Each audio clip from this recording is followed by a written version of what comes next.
pantheon of Pantherophis. Oh, That makes me happy. I found a YouTube channel Oh, that wow. is a bunch of like. Shut up, you bitch.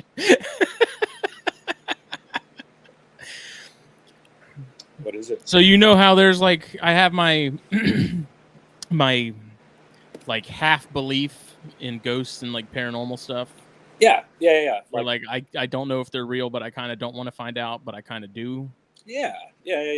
Like I'm not gonna bring a Ouija board home. Sure. But if I saw one in the middle of like a Target parking lot or something at midnight in the full moon, like I might be inclined to investigate. Yeah. I might be inclined to open that door. Yeah, a little paranormal investigation, right? Well, I found a YouTube channel that basically shows a bunch of like paranormal videos that people catch of like their kids doing creepy shit and like all kinds of stuff. So I've been glued to that as of lately. You want to give him a shout out? I had to tell someone. I don't even remember the name of the channel. It's actually Ryan's Big Adventure. If anybody wants to check it out, my kid also enjoys that one. Definitely kids doing weird shit. It's rated G for everybody. It's Bizarre Bub. Bizarre Bub. Dude's got like he's getting like millions of views on each video, but stuff's actually pretty creepy, man. Like zero venomous snake handling too, which is just great. Yep. I'm in.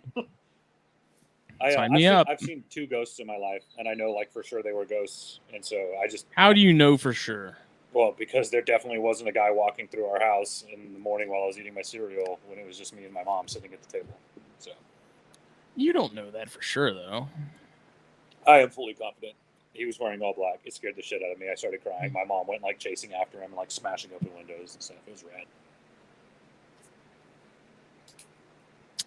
Then she beat me for crying, everybody. What are you crying for? He's gone. He's gone. He walked through the window. Stop crying. He's not coming back. Walls are made of lead. They can't penetrate lead. I like to believe in things until you can't prove me wrong, right? That's just... Yeah, I don't. That's the thing is like I've never actually seen anything that would remotely make me think that there was like the paranormal stuff was real, but there are some places where I walk in, and maybe it's because I'm like a medium or something. Mm-hmm. I can feel. Oh yeah. I can feel something is there. It's in your chakra. I got that. They're not. Sometimes they're not in line. I keep crystals on me, and when we first met, when we embraced, pocket full of them. That's what that was. Yeah. Oh. I knew immediately then and there. I felt it too. It was radiating. I knew that we were a similar wave, and I knew that you were some type of medium. My crystal Geiger counter in my brain was just going absolutely nuts. Like, y'all are describing half of my neighborhood right now. Oh. Thank you, everybody, for tuning into CornStars. We shared our chakras and shared our crystals. If I remember correctly, we chakred hard as hell. You know what I mean, brother? Nope. If they were in line, they're not anymore. Knocked them loose, I like to think. Knocked them loose, right? Great band. I love Knocked Loose. It's one of my favorite bands. Completely unrelated, again, to paranormal and all that stuff. It doesn't matter. It's Thursday, and this is CornStars episode 17, which is brought to you by BlackBoxCages.com. You need to follow them on Facebook and Instagram. You need to go on their website. You need to add something to your cart, and then you need to type in the letters THN at checkout and save yourself some money. Get a little bit shaved off. Shipping's expensive. No matter who you buy through, it doesn't matter. This is a little bit right off the top. Just for you, for listening to this show and the other many shows of the Herpeticulture Network. And then I guess you can wait a little while, but soon, if you go to SilentHillReptiles.com, his for sale page is about to be ridiculous because who else has had a better I'm not breeding season? Yeah. Fucking worst break ever. I can't wait till he starts getting his double clutches. It's hilarious because it's like his biggest year. And he was like, I'm not even going to pair anything. It's not going to Yeah. be that. I'm not going to do anything crazy. And it's like, well, this one laid a clutch. And then this one laid a clutch. And then this one laid a clutch. And I didn't even know that one was gravid, but this one laid a clutch. He's got stuff Crazy. literally already hatching. And it's like, and he's not hatching out like, oh, those are cool snakes. He's like, oh, here's a caramel shatter, possible diffused. Yeah. I'm not entirely sure. Here's a $600 snake. I don't know. You know, it's snakes. Yeah, but who knows? What a So great person for in such an odd circumstance to happen to. It couldn't be a better person. Yeah, no, for sure. In the meantime, go follow Silent Hill Reptiles on Instagram and Facebook as well, because he's gonna have some snakes to move here soon. So many. Oh, and then the shameless plug, Full Use Apparel. Check it out. Yeah. FullUseApparel.com. Added about 5 new designs to the website last night. Still got a handful more to go. Got an endless amount to either start or finish doing. I'm wearing my hat. Got a lot of compliments on it today. Yep. I really enjoy the wear. I wore my Morelia shirt this past weekend. So And your stoked on it, man. local government was like, "What is that? I Python?" got shot at. It was cool. Oh, what's new over there in Corpus? Oh man, you know we're back to our warm Corpus. spring weather. A little tepid, 93 degrees today. A couple clouds, so it's at least a little cooler of a day. Things are good, man. Got some fun clutches on the Guitada side of things. I got my McMullen thorn scrub female that was paired to that wild caught aberrant boy. I got a clutch from them, and I was very lucky to get my Pitchophis vertebralis eggs. This year, yeah. Long time coming. 5 perfect eggs. Mom looks literally perfect. She looks like she didn't lay any eggs, and they are massive eggs. So she ate for me immediately last night. So, and last Sunday actually. And so super excited for that. I really was shooting for 13, 14 clutches this year, and by my math, with what's still gravid, it's going to be 21 clutches. So that's super cool. I'm really stressed because I know that's way more babies than I was planning. But you know what? It's going to be all right. I think this year we're If only you had people to send babies to. I know.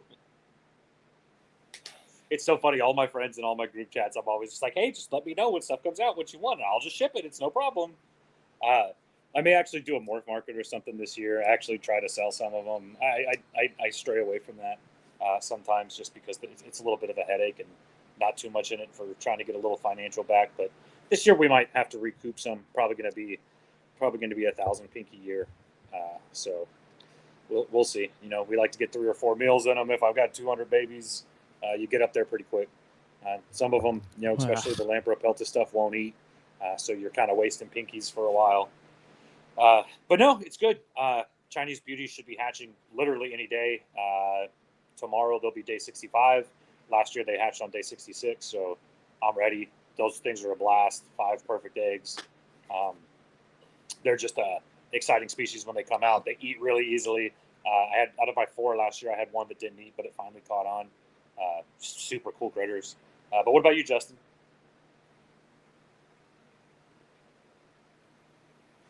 Nothing really. I'm about a month in on the Ghost Tessera Pied Blood Red clutch.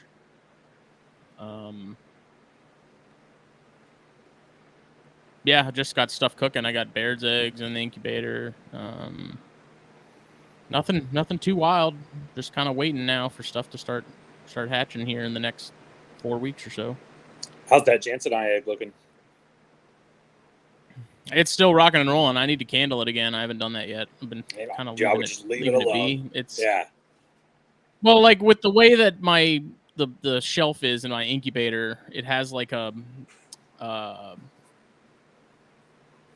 I don't know, like a support cross section that goes across, and it's right in the middle of that shelf. So like if I sit the eggs on it depending on how far, like one way or the other, it like will slightly be canted. And so I'm like really worried that I'm going to open the lid to look and check, and like that little bit of movement is going to cause it to like roll towards the front of the tub. And so I need to put something in there to keep it from like a straw or something just to hold it in place. But yeah, I mean, so far it seems fine. I pretty much put stuff in the incubator and then forget it exists for however many days, and I'll periodically go in there and open the door and sort of air, let some air in and circulate things a little bit. But for the most part, I just pretend it's not there. Yeah, it's a good way to do it. I have a little index card that I put all my dates for. This is when they lay. This is when my 45 day, because I do the air holes at 45 days, and then this is like their expected hatch date, and then I'll around those days start keeping an eye on them. Yeah, I mean, once they pip, like I'll take out the whole box and I'll just set that on the shelf in the snake room, and I'll put my Wise camera right on it so I can just watch. I'll be at work and I'll just check in, see what's coming out, and that's pretty. It's the closest thing I can get to just cutting open the eggs and ripping the babies out while they're still attached and everything. Which is hard to not want to do, but yeah, we don't do that. Don't that. I mean, as fun as it would be, you know what I mean? Just rip it out. It's hard to wait that extra like 6 to 14 hours.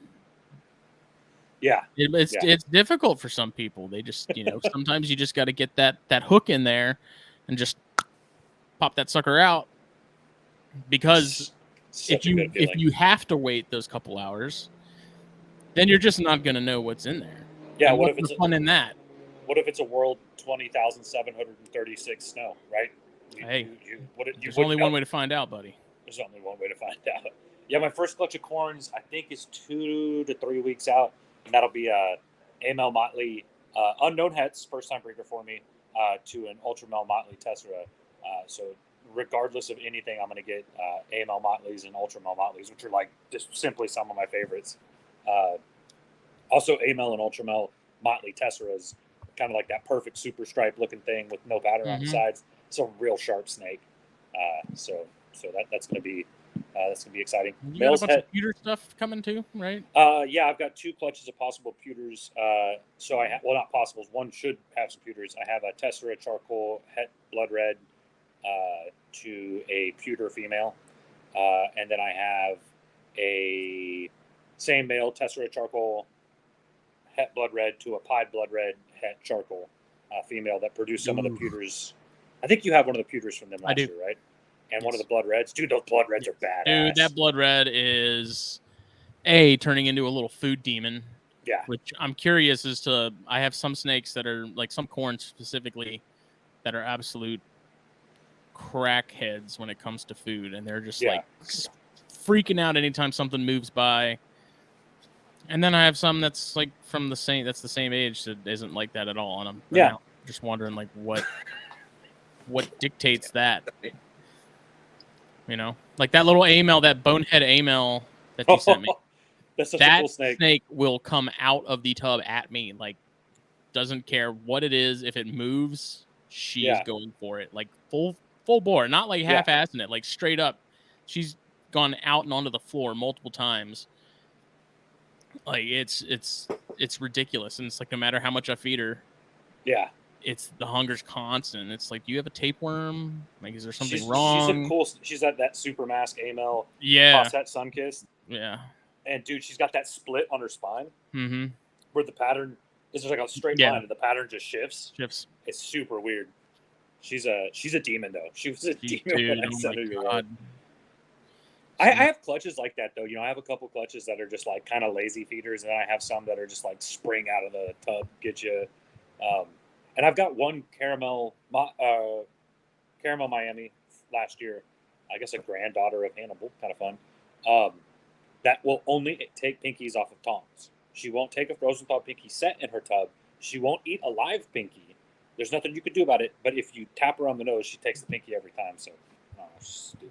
Whatever. I don't know. For a while, I thought maybe it was just an age thing. It's like, hey, they get into this like growth spurt phase where they're sort of transitioning from fuzzies onto something a little bigger, Yeah. and it's a growth spurt, with the hormones or something, and they're just starving teenagers, Yeah. quote unquote. Yearlings, I guess, is probably a better word for it. But those I pewters don't get it, also- man, because I've got a couple that are completely untrustworthy, and then I've got some that are like, yeah, whatever, I guess I'll eat. Like, okay. Yeah. Those pewters are also het pied because the mom is pied. So if you took that, I think you have a blood red male and a pewter female, pair those together, you should get some amount of pieds. I think that blood red tesser's female because I have that charcoal tessera. That's right. It was charcoal tessera. I think you have a charcoal male and then a pewter. It's a and blood charcoal. red It's a male for sure. I just don't remember if he's a tessera or a stripe. I think he's a tessera. I forget. Maybe he's a tessera stripe. No, because I don't have any snake stripe stuff. That snake is smoking. Like, that was one that I was like on the fence about keeping, but I was like, you know what? He's so nice and clean as far as like the contrast and stuff. Yeah, like, and it is charcoal. And that thing just keeps. Yeah, he's going to be charcoal tessera. Then he's going to look just like his dad, and his dad is such a badass. Mr. Gray is such a badass snake. He's one of the ones that comes out when people come over. I'm just like, this one's neat. Look at this gray and white thing. But awesome. Let's introduce our guest today. We're sitting here rambling on a bunch. I think Justin just cut out. Did he just freeze? Yeah, he just froze. Good. Oh my god, it's still recording. Well, today, am I frozen? Guest, oh, Justin, can you talk? Are we here? We'll edit this out in post. Yeah. Well, today's guest is Joe Rosa, and I don't know if we're still recording, but hopefully we are. I hope so. That was great. That was hilarious. Awesome. Well, Joe, why don't you introduce yourself? Tell us a little bit of who you are. All right. So, yeah, I'm Joe Rosa. I've sort of been friends with these guys for a little while, just through the internet, but I've been keeping snakes, reptiles in general, since I was probably 2nd or 3rd grade. Joe, let's take a little break because I'm almost for sure it's not recording. Oh, that's pretty funny. Now that Justin's gone, I wonder if this will get edited out. If not, we'll just sit and stare at each other's eyes. Yeah, finally. Oh my god, this is hilarious. I'm drinking the last beer of the beers that you sent. This is the Supplication. Awesome. How's it? It's an ale aged in Pinot Noir barrels with cherries. It is absolutely fucking delightful. It's nice. Exactly what I needed after a long string of very tough weeks, wrapping up a turnaround. They're supposed to be firing up on Friday, so God, I hope that's the case and we can sleep a little bit. But we're on call till Monday, so kind of taking it easy and never know when you're going to get a call and you got to save the world. But that's part of what we do. Straight to X-Men talk, right? Like, fuck Justin, he's gone. Okay. Because if that doesn't get recorded, it's not that one. Is the kid calls him Wally, but his name is Walt, after Walt Simonson. Okay. That one's Claremont. That one up there is Faye, after Fabian Nicieza. Okay. We used to have Louise, for Louise Simonson, who was, one of the co-creators of Apocalypse and Cable and all of that shit. Yeah, X-Men is, like, deep in my blood forever. I love X-Men. At some point, you got to remind me to take a picture. I have a neat Mondo custom artwork poster of Nightcrawler. It's huge. It's big, massive, and it's like a really nice art print. And it's like a circus ad, right? Oh, nice. I'm a huge That's really cool. fan. Even some of the new stuff, some of the new Nightcrawler stories that came out with, the Age of Extinction or whatever it was. I forget, where they kind of moved to their own little island. And oh my God, it's the current thing right now, and I just forgot about it. Krakoa. Yeah, it's been going for like a year, maybe a year and a half. It was kind of this generation's reboot, where it's Magneto, and he's kind of like the leader of the one group, but they're still good guys, but they're also bad guys. But even the good guys are bad guys now. Interesting storyline. I love the art. Some of the art is just amazing now. Dude, Kate Pride is a pirate captain. It's the best thing ever. It's pretty badass. I love it. What morph is a Cape pirate? Are we back? Have we been I don't recording know. this whole time? Yeah. Oh, well, we good. just talked a lot about X-Men. I'd That was the promise. restart my modem. But yeah, Chris Claremont, dude, just what is that? X-Men 94 into like 180 something. Just oh my god, it's all just great. A huge run. All of it's great. His narration, like the angry Claremontian narrator, is in my head forever, calling me an idiot whenever I do something dumb in his comic writer voice. Yeah, dude, and like the Phoenix Saga and the Dark Phoenix Saga are easily one of the best stories ever told in writing, right? Yeah. And then they never really got translated well. Of course, the animated series did a pretty good job of it, but all the movies have kind of sucked. It's trash when the movies do it.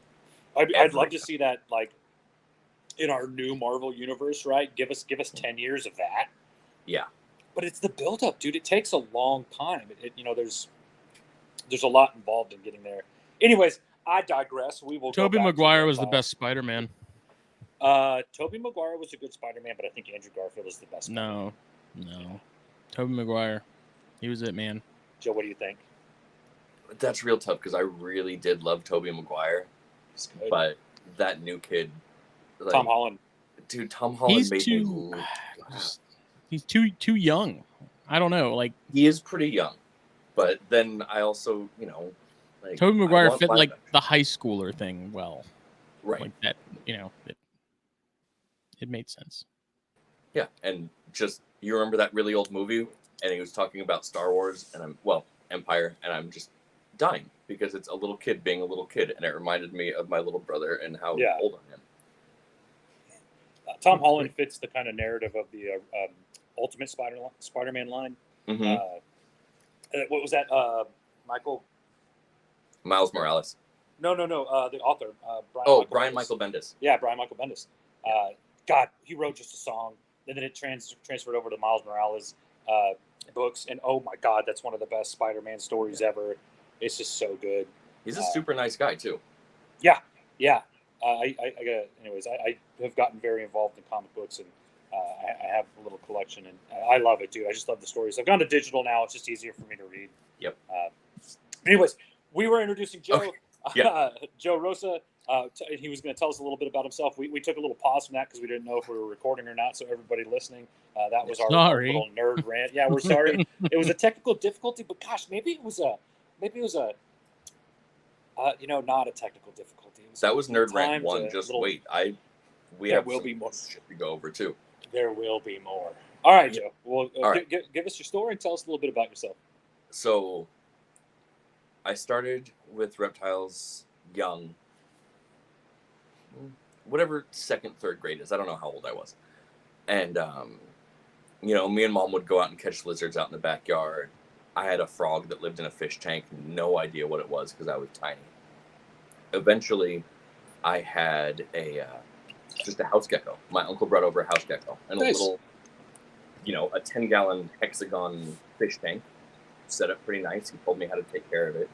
And he was a huge, big, exotic animal guy. Had shit tons of macaws. He had a wolf at one point, Nile monitors. His rattlesnake that he caught as a baby just died after over 20 years. Oh, wow. Last year. But then in the 80s, he was breeding corn snakes and a few other things, but he gave me my first corn snake. And that thing, something just clicked in my head. Like, oh, I've been catching weird bugs and shit outside this whole time, but never mind any of that. This makes sense in my brain. I kept that one snake for 15 years or something, and then at some point, high school hit, and started to be a little degenerate shitbag. It's time to go and party with girls. And I know, this guy needs to go to somebody who's actually going to be paying attention to it, taking care of it. And so I gave it to one of my mom's coworkers, where he lived the rest of his life. And I was out of the hobby for 8 years. Didn't know the hobby existed to begin with. I thought me and my uncle were the only people that kept snakes. I had no idea that this existed, and that occasionally you'd see a lizard or something in one of the pet stores near here. And I never saw corn snakes, ever. And then finally I saw an A-male corn snake. holy shit, my uncle had one of those. Did you get it from him? Like, That's no. awesome. And, like a ball python at that point, so I'm still, early 90s here, ball pythons didn't exist. I had no idea that they were around. Some geckos, eventually I saw a leopard gecko for the first time, and it was back when, like, the only morph you could find was high yellow. Mm-hmm. And they were still all, like, spindly and scary looking. I fucking love those things. But yeah, I was out for a really long time, and one day one of my housemates brought home a leopard gecko, and I had subscribed to Reptiles magazine because I missed them, and I was just reading up. And we went to an IRBC reptile show, International Reptile Breeders something or other, and IRBA, Breeders Association. And okay. I don't think they're around anymore, but they used to do shows about an hour from here. I'm sure they did other things if International was in their name. But that's when I discovered, like, holy shit, this is a whole thing. There's people with all of these animals that I've been seeing. And I met this woman. She had a site called Golden Gate Geckos. She was doing leopard geckos, and they were incredible. Nothing I could afford at the time because I was just going to look around. Saw a crested gecko. And guy told me, yeah, it's, wild caught parents, but it was hatched in captivity. I have no idea how much truth there is in that because I have no idea who the dude was. I took that crested gecko home, and then I went and saw this fucking massive table, 4, 5, 6 tables right in the center of the show. And there were some leopard geckos. Like, cool, that one's a blizzard. That thing looks super cool. I want that, and I want this. How do I take care of it? Because I knew nothing about them. And these people gave me a quick 101 on how to do it. So I almost immediately killed them both when I got them home. Because I don't know if you've ever taken care advice from Triple L, but it's not the best thing in the world. That's a tough one. So yeah, that didn't work out. The crested gecko lived for considerably longer. And I got a little bit more into it again, got corn snakes again, because now, like, what the fuck? There's more than 2 morphs? Yeah. Like, what is this orange thing? And oh my God, and that one's just straight up black and white, and there's all these other things. So I got a few more corns.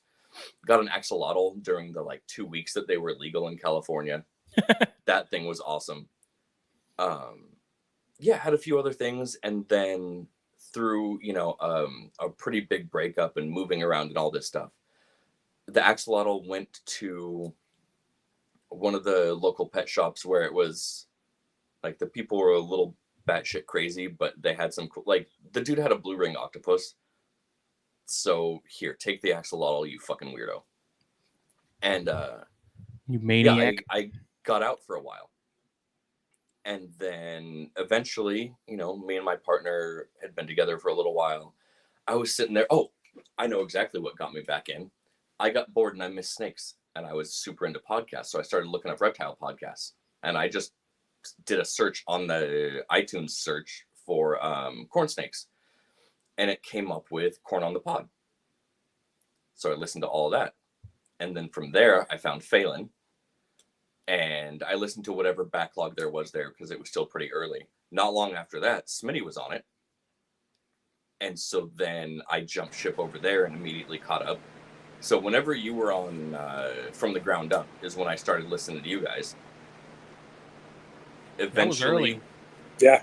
Yeah, it's been a while. That got me through some pretty shitty work time, honestly. And at this point, now I've got 1 corn snake again. We're just taking it easy. We've got a cat, we've got the corn snake, we've got the kid. That's enough pets for now. And eventually I start on NPR, and there's a shit ton of backlog. The first current episode that I listened to, the day it came out, Cusco and someone else were on just at the beginning talking about Southwest Carpet Fest. They said where it was, what day it was. I'm like, that's 3 hours from my house. It's a bunch of reptile nerds. I didn't know this shit existed. Apparently there's this whole community. I need to go and check this shit out. So me and my partner went over to Southwest Carpet Fest 2018. No, Mhm. 2019. And you know, I met Brian, I met Travis Johnson from Living Legless, and a few other people, and that got me super into it. Somehow it tricked me into buying a ball python the next time I went to a show. And I still have him, and he's fine. But like, what the fuck was I thinking? But then I realized, like, I'm an adult. Pretty good job. I have space in my house, and I actually understand how this works because it's been in my brain this whole time. I've been reading these books this whole time. And there's this community now where you can kind of pick out the people on like Facebook groups and forums and things that are not just dumb as bricks or not just straight up idiots. Mm-hmm. Sometimes you find cool people. And I ended up getting a couple snakes from Phelan.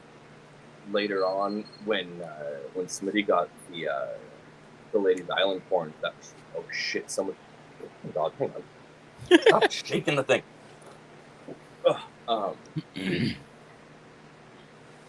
Somebody doing just locality, so I can have normals again and not worry about what's in them, and I can still be messing around. There were only 3 or 4 morphs that I wanted to work with, and some of them I got ingredients for it that I wanted to play.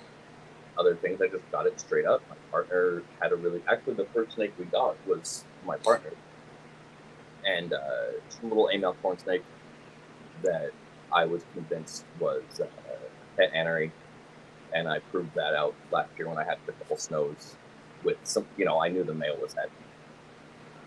But yeah, just sort of sucked it right back in. Pile of corns, way too many crested geckos because I'd always wanted to breed them, and then I don't at all. Crested geckos are amazing animals, but once you start breeding them and they don't stop, right? You're just like, oh, now I have 2. Oh, that's 4. Oh, that's 6. Oh, that's 8. And then you get a 12, 16, and then they just keep going. It becomes a stressor real fast. Isn't it that? The fucking one up there, she hatched in my hand. That's awesome. Directly into her cage. Yeah. And then later on, we had some crazy power out. All the plants died. Or at least got real close. So I took her out so I could regrow the plants in there because I do a lot of planted cages. And while she was out, I found 2 babies in there. Like, even when I decide not to, little Partho bastards. You don't have a choice. Yeah, it's just going to make more. One thing you kind of talked about, once you kind of meet the community, once you start finding people that are into that same kind of interest as you, it really opens it up to so many possibilities, right? Like, we're so lucky to have people that are interested in the same thing. We can rely on if we have questions. We can rely on if we have experiences we want to share. And it really does become a neat thing. Yeah.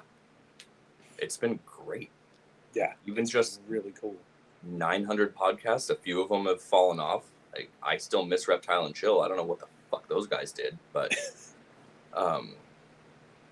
you know, a few of the other ones are still around, but after listening to a little while, I'm gonna try and not talk shit unless it's funny and it's about someone I'm still friends with. But speaking of, sorry, Jake, I know you wanted somebody to go road cruising with you, but he'll be fine. He's gonna be all right. It's gonna be like a 9-corn snake night. Yeah, he's gonna send me all kinds of pictures. I told him, I was like, if you find something small, bring it back. Grab it. Yeah. Oh, he already told me I got first dibs. So he already told me that Montrose got first dibs. I was like, look, Montrose can't get everything. No, shout out to Chase Montrose. What a great guy, and he deserves to be getting fun. He was just let me side note about Montrose. Okay, he was just at my house last weekend because he was in town. Him and Jake went to go, herp and stuff like that and do their thing, and he wanted to see the Jansenii, so we came over with Jake. And of all with this show in particular, you guys know how much I talk about Castagna and how much I love it and everything like that. And it got to the point several episodes back where Montrose was like, okay, what's the deal with these things? He's like, I don't get it. He's like, it doesn't look like anything. It just looks like a faded out normal.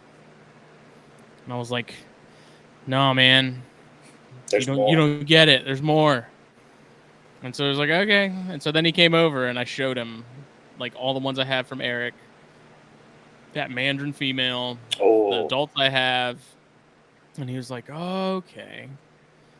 He's like, I kind of get it now. He's like, I still don't. He's like, I'm still not sure how I feel about it. You know, as far as it being a, I don't know, and if you mean like in terms of like legitimacy or whatever, but he's like, I could go to Florida and find you something that looked just like that. And I was like, well, that'd be cool. Do it. You know? that would be delightful. Is that like the pink corns where you don't get it unless you see them in person? I think so. Castagna, you can take pictures of Castagna and it looks great. The babies kind of look a little funky. They're not as kind of spectacular as adults. Yeah, I told them as babies, they look like aneries. Like they are black and gray as babies. Like they are nothing spectacular. If you saw those, you probably couldn't pick them out of a lineup if you had those mixed in with aneries. Yeah. It wouldn't be until you got that first shed that then you would say, oh, clearly that's Castagna, that's anery, whatever.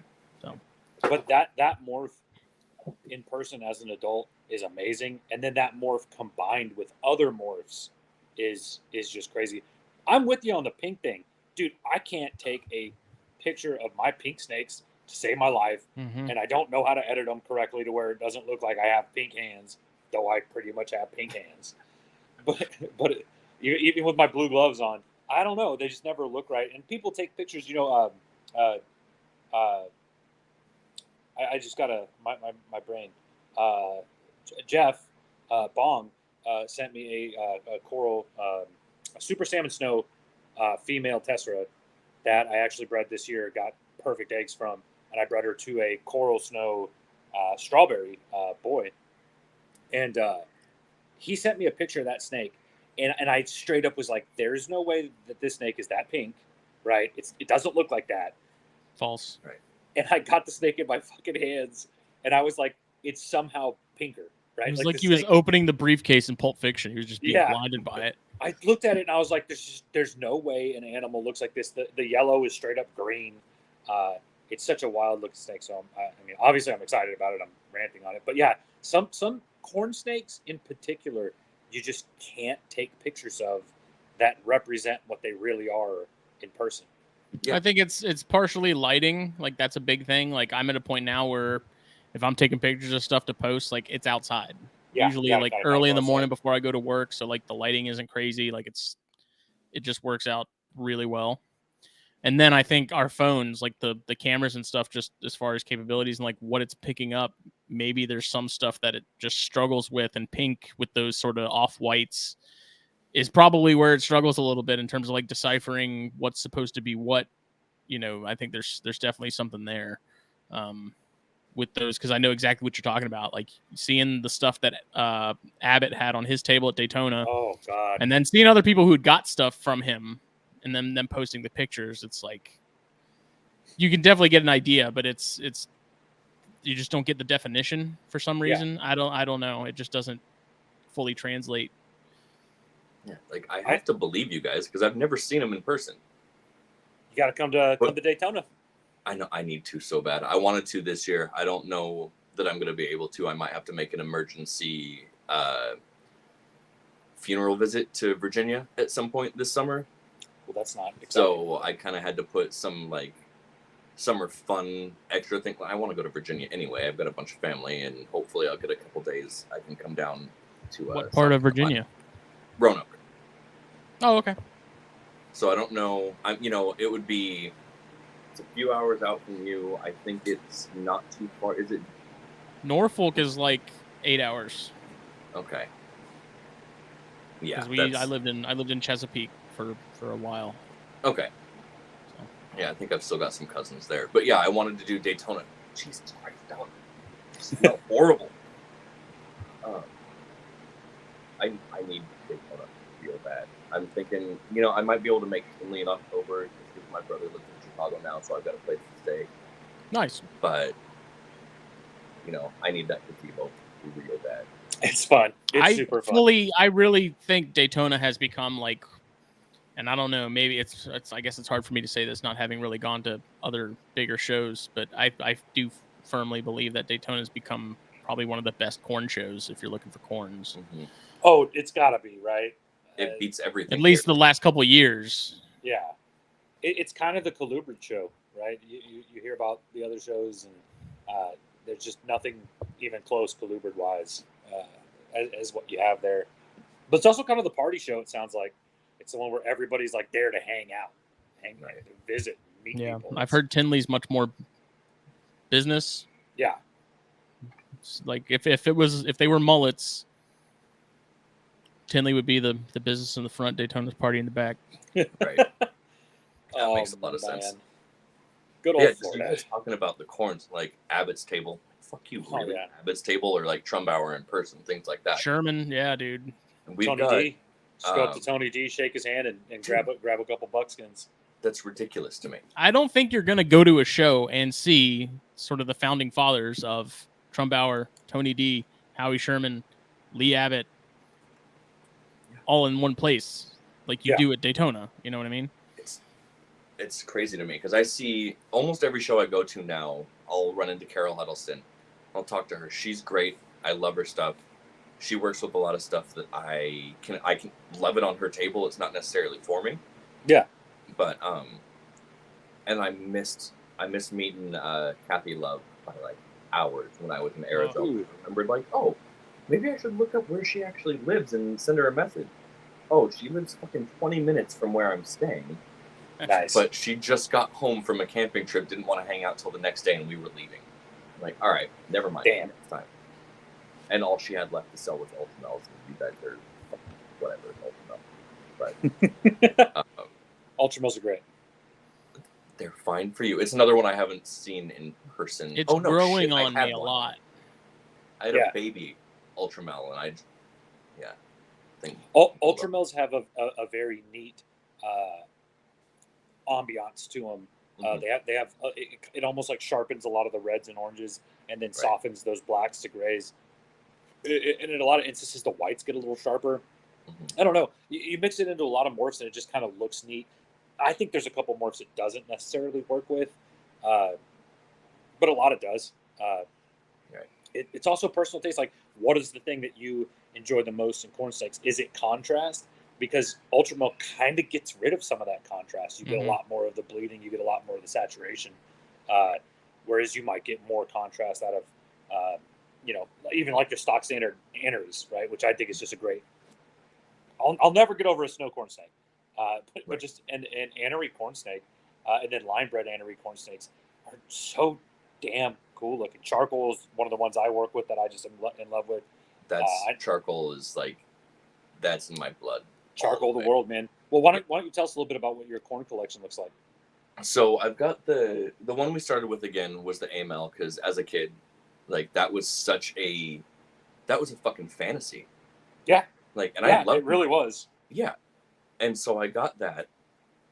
And then I'm trying to think where we went after that.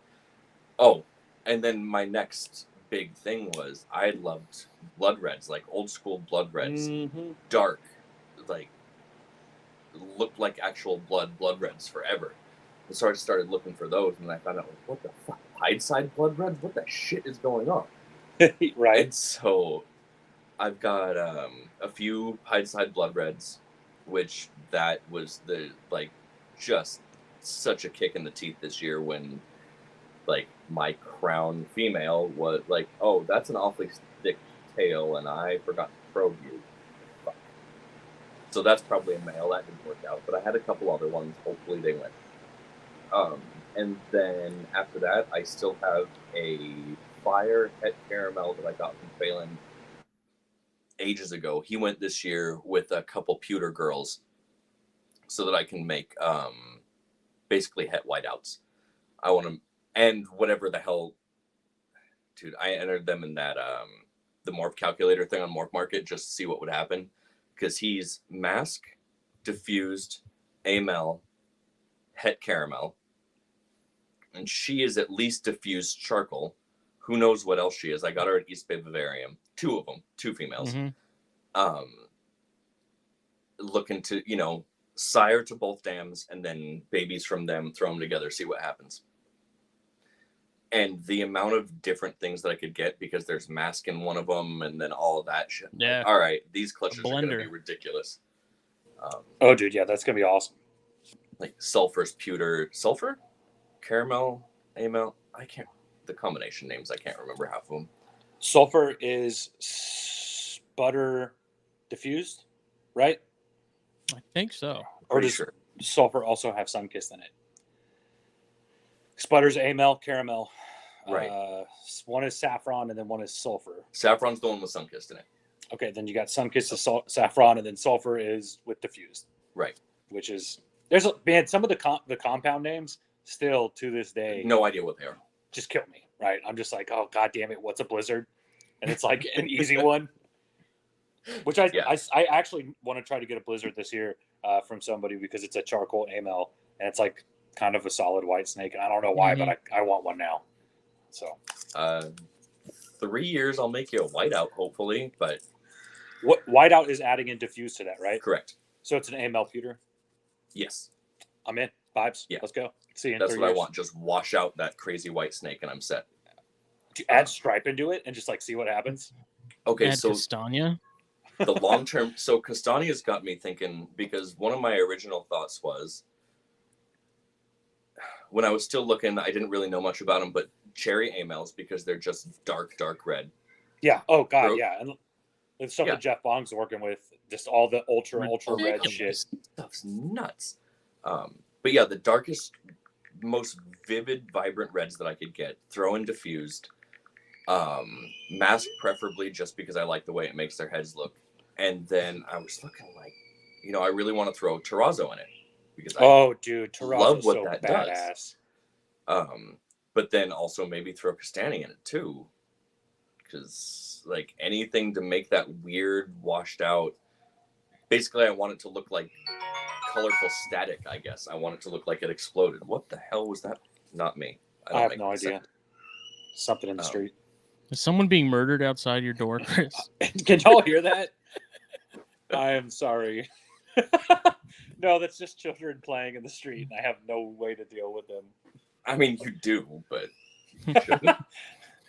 Shut I'm up! sorry. It's like the sun's going down.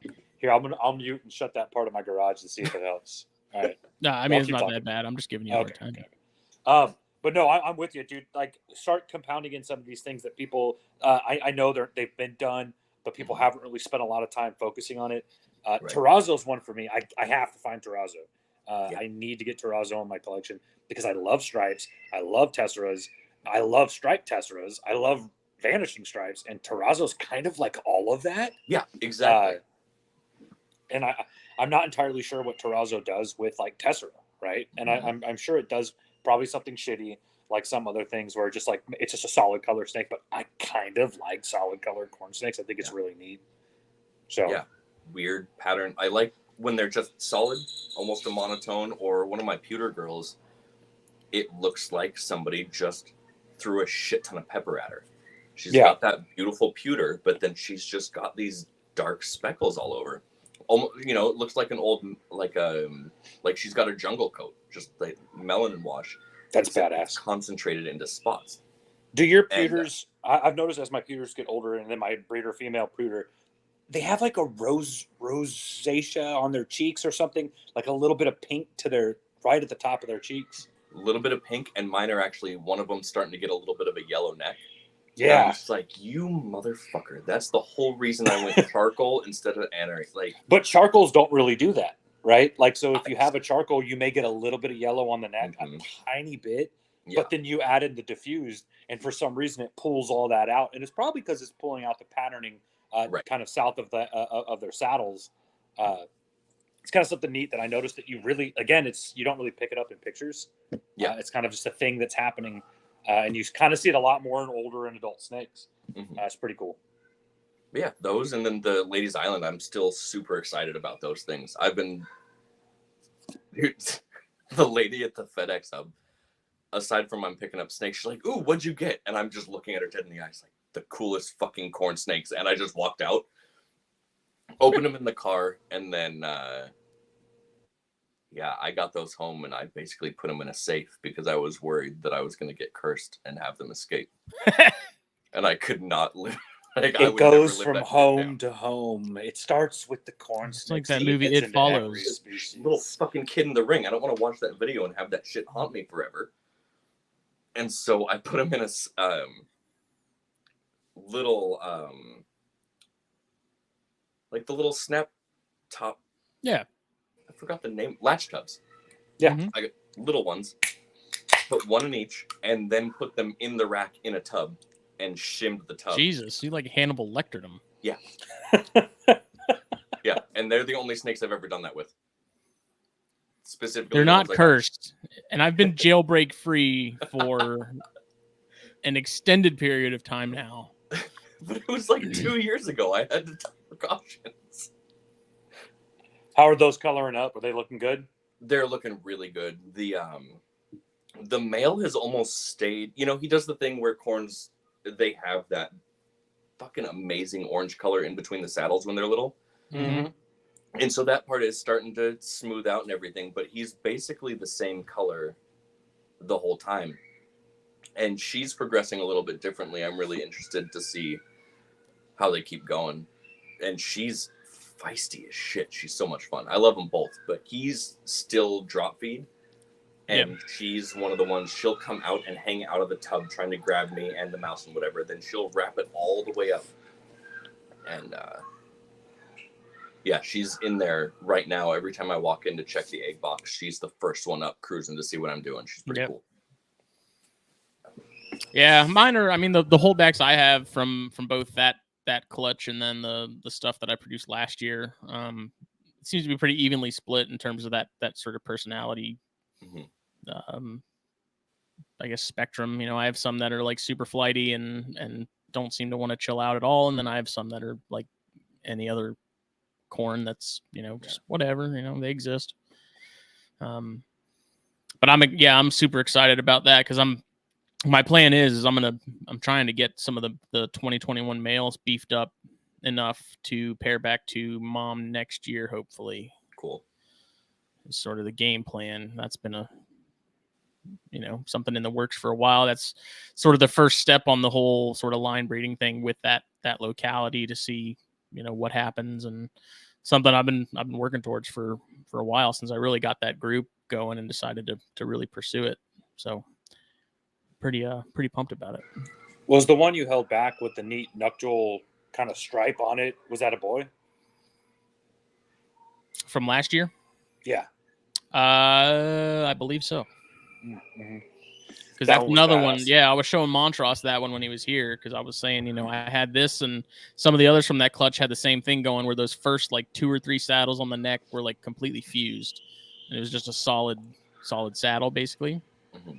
Yeah. Basically wanted to sort of pursue that and see if that's something that can be built upon and things like that. Or line breed it and extend that. Yeah, I don't know. Who knows? We'll see what happens. Like I said, there was a handful of others that came from that clutch that had a very similar thing going on, just not as extreme as that one individual did. Right. I don't know. I thought it was pretty cool. That was also the clutch that I was really not expecting anything spectacular to really pop up from. I thought everything would look pretty standard in comparison to the pair that yours came from. And that clutch, honestly, I think that clutch has ended up being nicer just in terms of like overall phenotype and things like that. I couldn't tell you why, but there's just for whatever reason that clutch is just ended up, a lot of the stuff that came out of it ended up looking so much nicer than that first 2021 group. Right. That little female I got this from, the Ghost Tessera clutch, is spectacular. That's an amazing snake, and she's super chill. I've got those reds are coming in, boy, and it's like just they are so red, deep they're so burgundy. red. I love it. Nice. Those are going to be badass snakes as adults. The male F1 that I got from you, he's a spunky little toot. He is a little exciting animal. Did you keep any of the non-tesseras from the tessera pairing?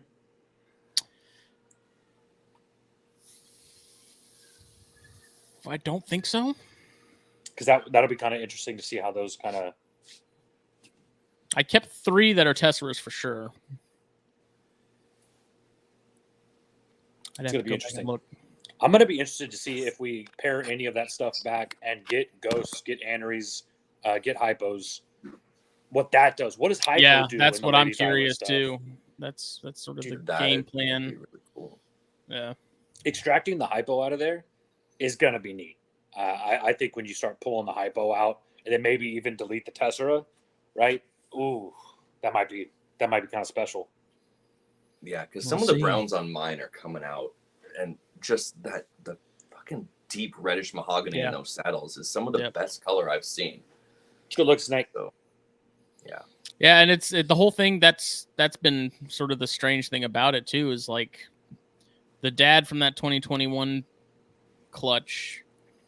He's the darker one of the 3 of the trio. He's the darker male, so there's 2 males and the female. He's the darker male. And he's kind of the phenotype that I like a little more. That is like not so much orange, but just that deep sort of oak brown kind of deal with the nice sort of burgundy saddles. And then the other male is much more sort of, I guess, typical, and he's more orange and less contrast and more sort of straightforward. And the female, she's kind of along the same lines as him.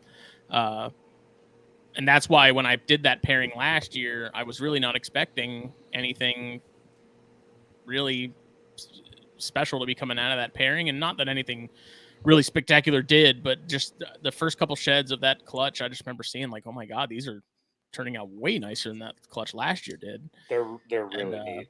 Yeah, and that's one of the things that I love so much about sort of the locality stuff and then line breeding it is like not knowing what, like, if you keep it going, what happens? Like, what are you also get? some really interesting patterns on a lot of them. They don't have kind of stock standard saddles. Even mine has some neat kind of amoeba together saddles, which is just, and that's on the F1. Like, right, that's kind of neat. Like it's and it's kind of funny. And I was thinking about this the other night.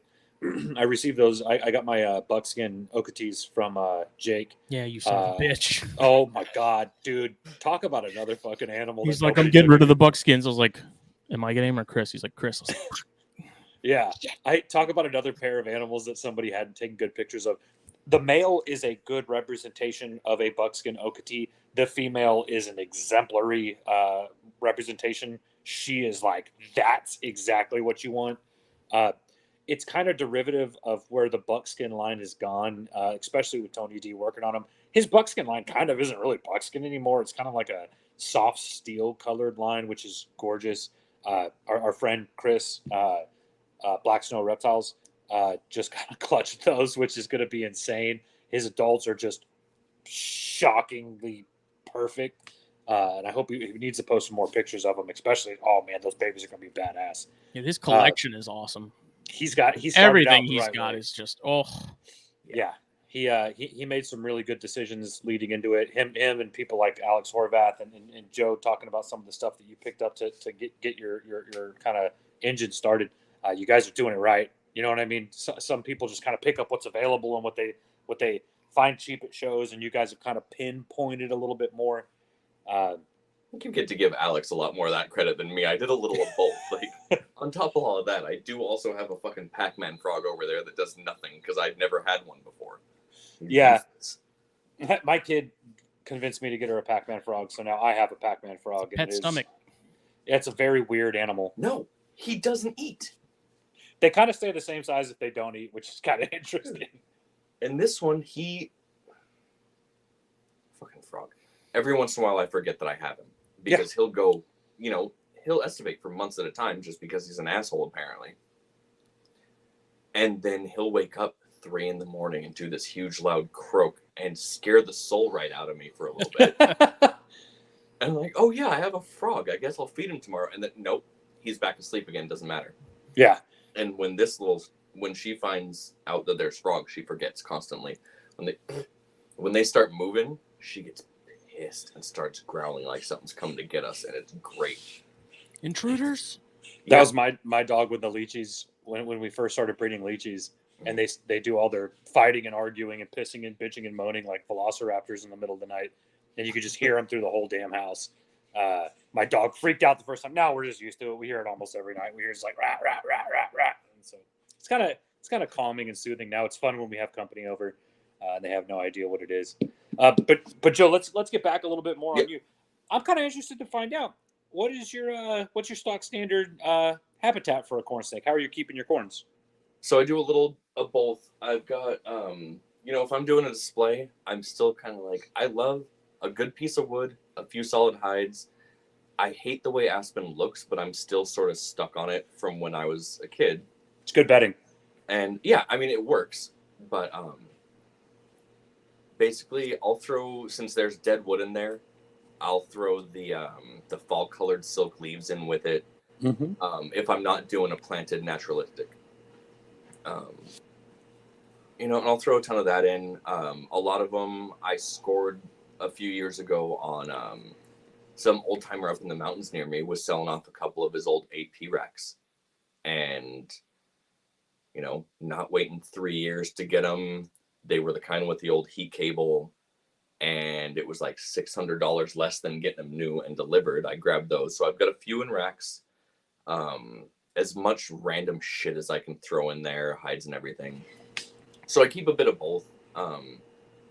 Same thing with some of the geckos, like they're in pretty simple or crazy planted. I've got I was about to say that enclosure behind you is beautiful. So this one, which one? That one is a crazy amount of a giant piece of cork bark that my partner scored at one of the shows.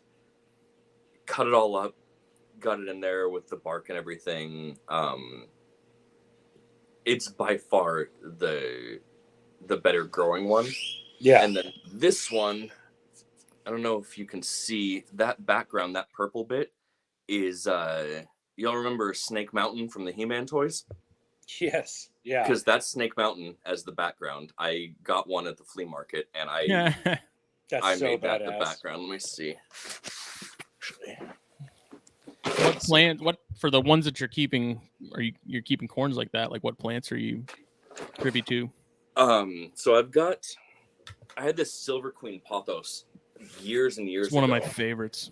That fucking plant is indestructible. I'm still using the same plant 8 years later, something like that. I've got part of them there. There's another one.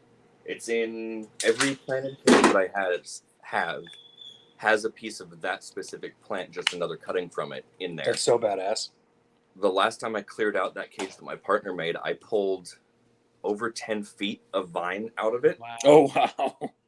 And it's still, I'm not going to do anything now. It actually looks pretty cool, all overgrown, but it grows like crazy. I did some bromeliads for a while, and for the corns, that's just dumb. They're getting ripped off of whatever you're putting them on. Oh, they're a little too heavy, Yeah.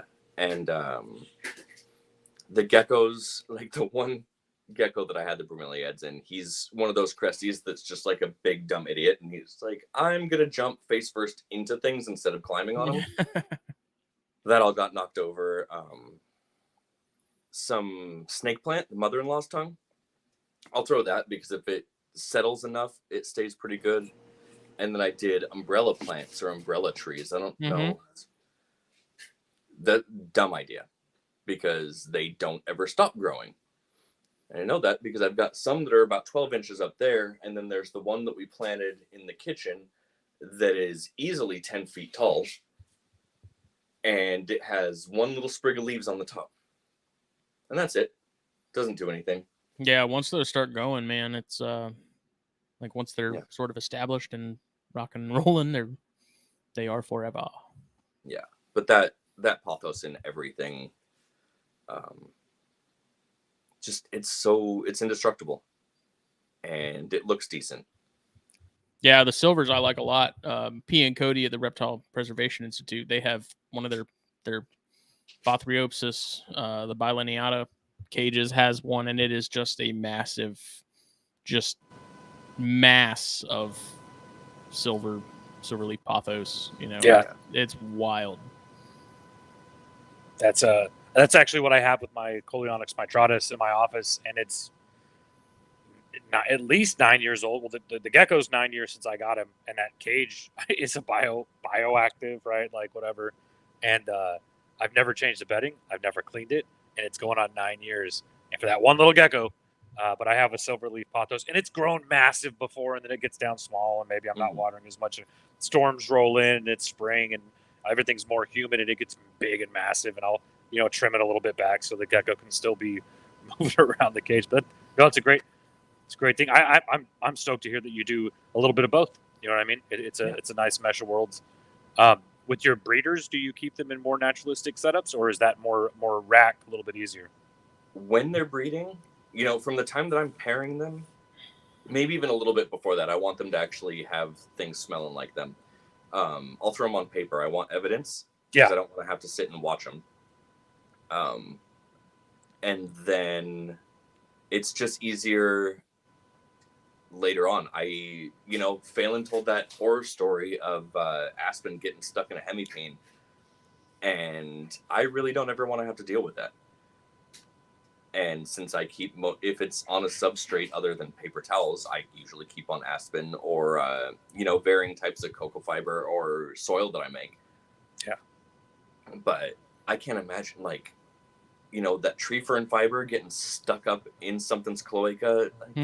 That's just rude. I don't want to do that to anything. I mean, as somebody who does it to themselves on a regular, just to kind of enjoy it, we like to live vicariously through these circumstances. I personally have never had that problem. I think after this year, I'll be probably 1,000 babies in, breeding everything on Aspen.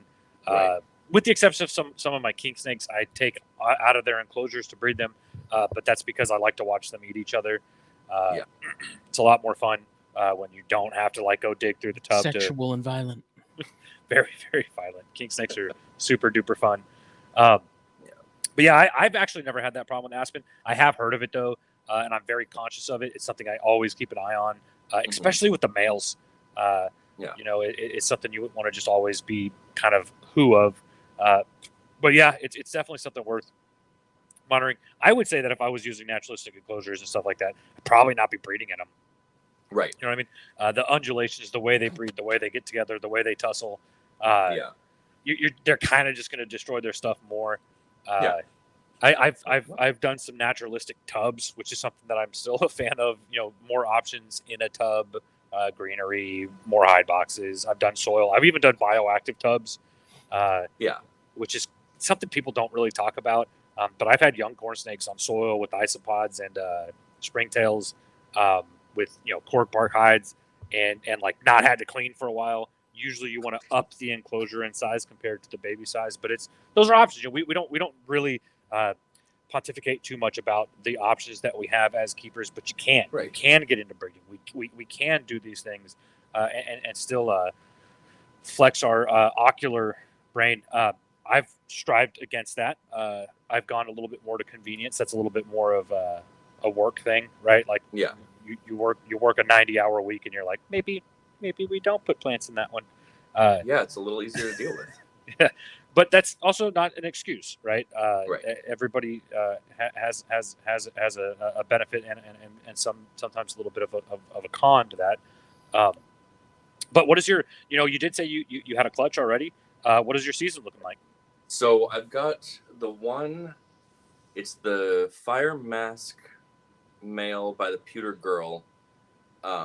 That's 10 eggs. They look amazing. Straight out of it, they looked great. And she's already recovering. She looked like I just hammered dog shit after that lay. And then she bounced back really fast. And then her clutch mate, another female, same pairing basically. Still waiting. She looks super gravid. She's uncomfortable. She's an absolute just rotten asshole right now. She's the meanest snake in my house right now. I mean, she's uncomfortable as hell and things like that. She's the first corn snake that's bitten me, and I don't remember how long. Not a baby, because okay. So you guys, I know you have ridiculous names for all your stuff. I do. Everything that I'm keeping has a name, and I tend not to name babies holdbacks until I'm really sure things like that don't get named yet. Yeah, absolutely. But apparently all of the babies from last year are named Stop Fucking Biting Me, because that's what I was saying every time. And so my daughter decided that's what their names were. But yeah, then the third clutch that I'm pretty sure didn't take would have been Blood Red Pied to Blood Red Pied with, I know one of them is het anery. The other one probably is because it's corn snakes. So if it does take, maybe there's a granite or two in there. But yeah, that was it for this time. I didn't want to go from my first corn clutch last year to the deal that I had worked out with a local shop to supply them with animals as they come in. The people that I had that deal with at that shop, that fell through because that shop got weird again. New owners now, maybe things will work out. But yeah, I didn't want to overdo it. There's only so much space. I'm in California, and that's, another room is another grand or two that, like, right. My job's decent, but it's not that decent. So yeah, just without having that much space, I didn't want to do, like, fuck, what if all of them lay 20 plus egg clutches and then I'm stuck with, 60 plus babies? I don't want to deal with that. Bro, why you gotta be saying that shit when I'm about to be on clutch 2? I straight up was like, it could be worse. You could be JT. Dude, yeah. At least yours is on purpose. True. And that's the thing, is a lot of it was like, I was like, I'll just pair everything a couple times and we'll see where it goes. And then, like, I kind of stopped breeding. Mm-hmm. I'm done. We're good. And then it's like, oh, they all got gravid. No, they all worked. Yeah. And then I had 2 clutches of Leonis slug out, and I'm still going to have 21 clutches. So you're not getting any Leonis this year? No, I got a clutch of 9 or 10 from my Vivid line milk snake phase, the ones that bred last year. The one that I always send those super cool pictures to the group chat of the male, God, all the way down the female's head. Stop. That's how they breed. That's how they do kisses, Justin. That's how they do kisses. I don't know how. I don't want any. That's the only pair of Leonis I have that does that. All my other Leonis I could leave overnight, no problem. Gray bands, no problem. Mex, no problem. But for some reason, that one fucking female Leonis is just, I could feed her. Like, literally hours after I feed her, pair them up, and then she's got the male's head in her mouth. But is they it the same male every time? Yes, I've kept those together because they're like a specific line bred milk snake phase. Vivid Sun's Highland. Like, maybe he's just he's fucking delicious. Oh my god, he's still locked and he's halfway down. No, that's how it works. They literally don't lock up care. and she starts eating them. It's just like, give them another couple minutes, and because they don't breed for very long. Like, the second they stop breeding, I'm just like, okay, let's pull them apart. Yeah. Hey, you're gonna. How many of those are you gonna part with? All of them. You can have some, bro. I got Leonis. I got you, bro. Don't even. What you want? Are you doing those really dark, like, weird looking Alterna that you had? Yeah. So so the Dark Knight male, I have the black F1 3 Mile West male. I actually put them to both of my females this year, and they're both due to lay. And God, the babies that I held back from last year are just insane. So those guys are the super dark with tiny little bits of orange, or are they the ones with the huge orange that has a lot of melanin washing in on it? So both of my females are heavy melanin. I have one female that is heavy. The melanin is so heavy it bleeds into her orange. That's the one I'm thinking of. Yeah, both my females are Blair's phase, and then my male is the one that is a Alterna phase that has zero. You can't find a speck of orange on him, but he's so overly saturated with melanin that from his nose to about halfway down his body is black. And the coolest thing about it is it's iridescent. It looks like a, kind of like a Boelen's python, that much iridescence to him. It's so weird. Cool. And so I have a wild caught male, and I'm proud and happy to have him, and he's produced multiple babies. But this year I gave him the year off and did all the 2 females of that particular locality with my I call him the Dark Knight, just because he's the weirdest looking Alterna I've ever seen. Yeah. Produced by Stu Tennyson. I don't even think Stu Tennyson knew that he was going to look like that, and then actually got him from Rua, David Rua. I think one of our buddies kind of goes a long way back, was doing some colubrid work, Rua's colubrids, and he was getting a little bit, sold a few animals, and I bought it. He posted this Alterna, and I was like, "Excuse me, sir, what is that?" He was all, "That's a 3 Mile West F1 I got from Stu Tennyson." I was like, "That's not what a 3 Mile West looks like." So I actually messaged Stu, and I was like, "Hey, did this, not to be a dick, but did this animal come from you?" He was like, "Yeah, actually, that's a 2013 I sold, male, long time ago." And I was like, "I have it now, and look what it looks like." And it was kind of like a, whoa, like, what is that? And so all of his babies, a lot of variation. But dude, that melanin, all the babies, sitting now about a year old that I've held back. I held back 4. Whew. Oh God, they're dark, they're dingy. 2 of them show almost no orange, but they've held on to the white. Okay. Anyways, yeah, Alterna are, if you're ready to deal with the babies. Yeah, I don't know about that yet. I had enough like shitty problem feeders this year. My favorite. Well, I picked. My kid helps with holdbacks for anything that hatches. If it's the first thing of something to hatch here, apparently that means we have to keep it forever. Oh, nice. So, yeah. Luckily, the first corn that hatched here was a pretty cool looking snow. It's got some nice zigzag on his back. The male I got from Travis, however long ago, has a lot of that zigzag on it. Not exactly. I mean, I'm old, so like Aztec, where it was very distinct blocks on either side. Yeah. It's more wavy than that. And I held back. So that one's a male. I held back a female male that had even more of that zigzag, almost getting to be a stripe, just huge sections of it. Fuck it, I'll do some weird line breeding.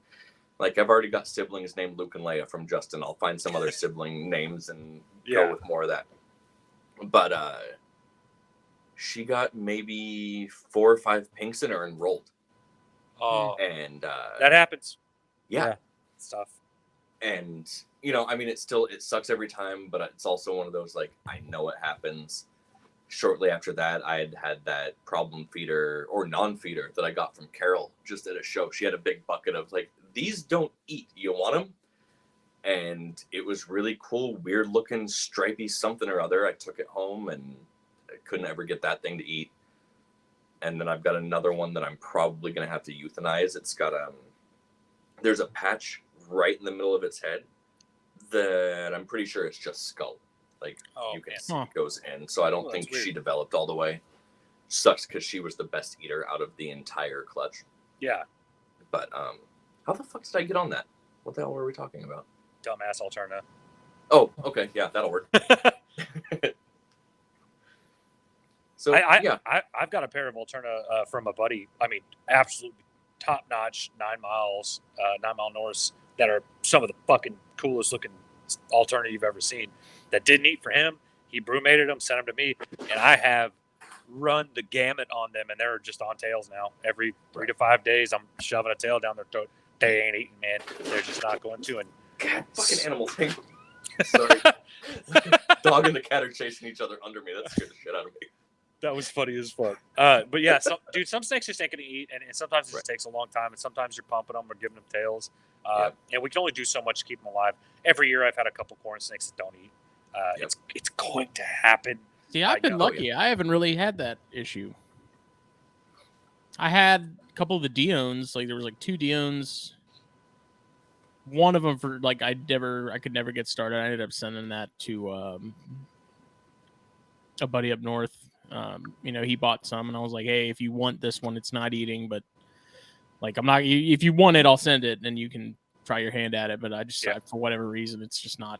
It's not working for me. So I haven't really had that issue with Bairds or corns. Just Alterna. Alterna are really, really good. And not even, now, if you kind of run the gamut on them, they'll eventually usually pick something that they like, and you give it to them a couple times, and then once they get a couple pinkies in them, they're just like, oh shit, food. It's kind of like king snakes kind of have that thing, like, now I'm going to have a feeding response that's going to scare you every time you feed me. But every species, different. God, I've had corn snakes that just, it doesn't matter what I did, scenting, go to tails, and then it's kind of I had this snow motley two seasons ago. It was 2021. I had this snow motley that was just so badass. It was perfect circles down its back. It didn't have a line. It didn't have any connected motley areas. It was just perfect circles down its back. And I love that look on a motley, kind of like a hurricane motley, I guess. And dude, she was just a treat, and she had a good disposition and never ate for me. Then I got her on tails, and corn snakes have such a fast metabolism that I was doing tails every 5 days or so when I was feeding all the other babies. And she just died.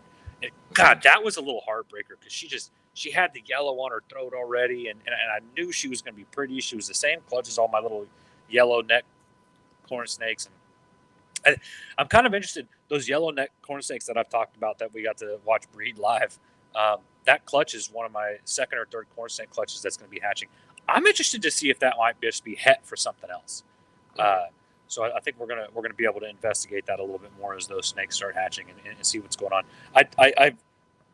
I've seen some of these animals that Eric posts, that Sarah Moore posts, and I'm like, look, it ain't that much yellow. You know what I mean? It doesn't.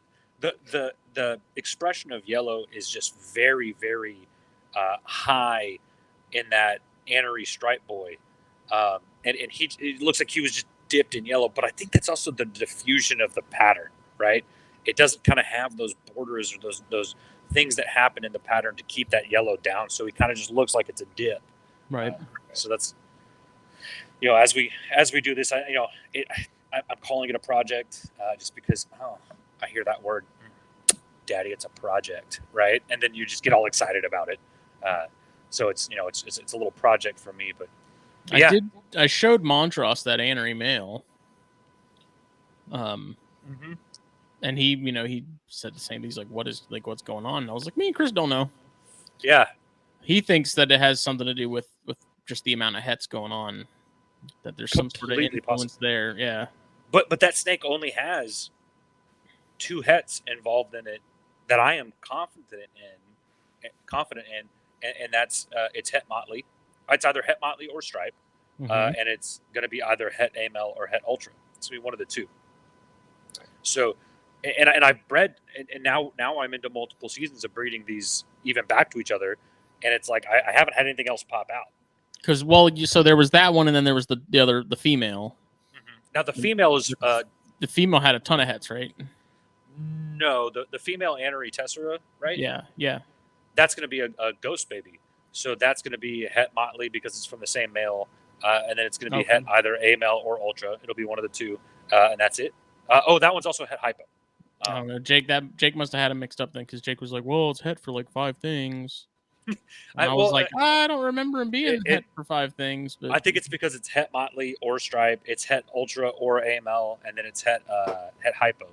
So that's what kind of. But it looks nothing like. It's the same father, different females. Looks nothing like the other one.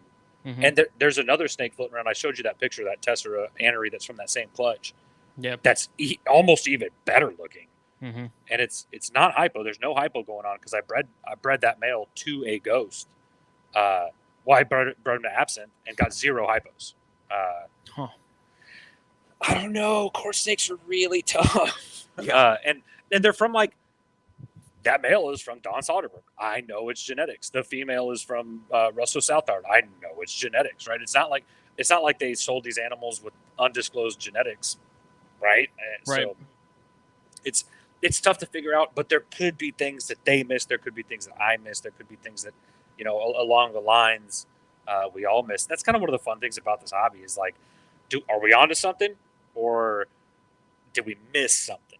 And that's kind of where you generate that hypothesis, and then we get to be our own little in-house scientists and decide, well, what's the answer? I kind of like it when we don't get answers, right? And then we just keep going forward. Yep. It's like, well, So Joe, we talked a little bit about what you like. You like the higher contrast. You like the charcoals.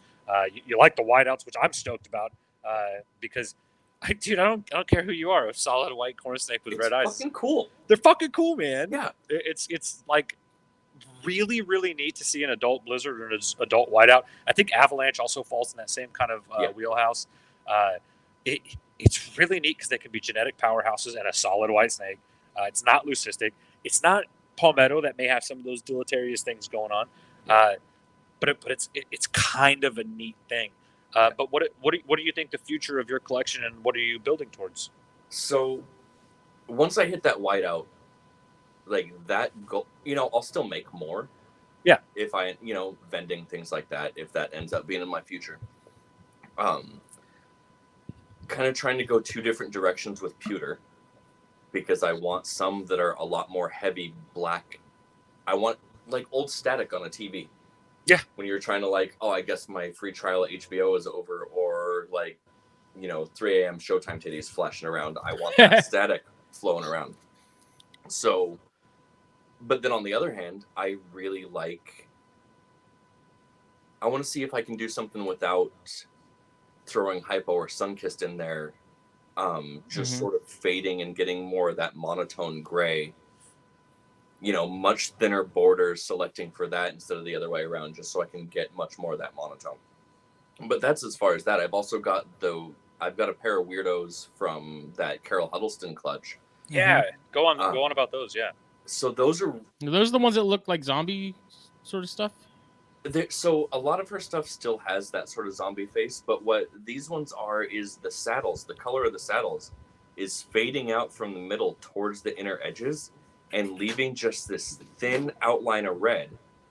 And they're just weird. She doesn't know what they're doing. She doesn't think there's cinder in them.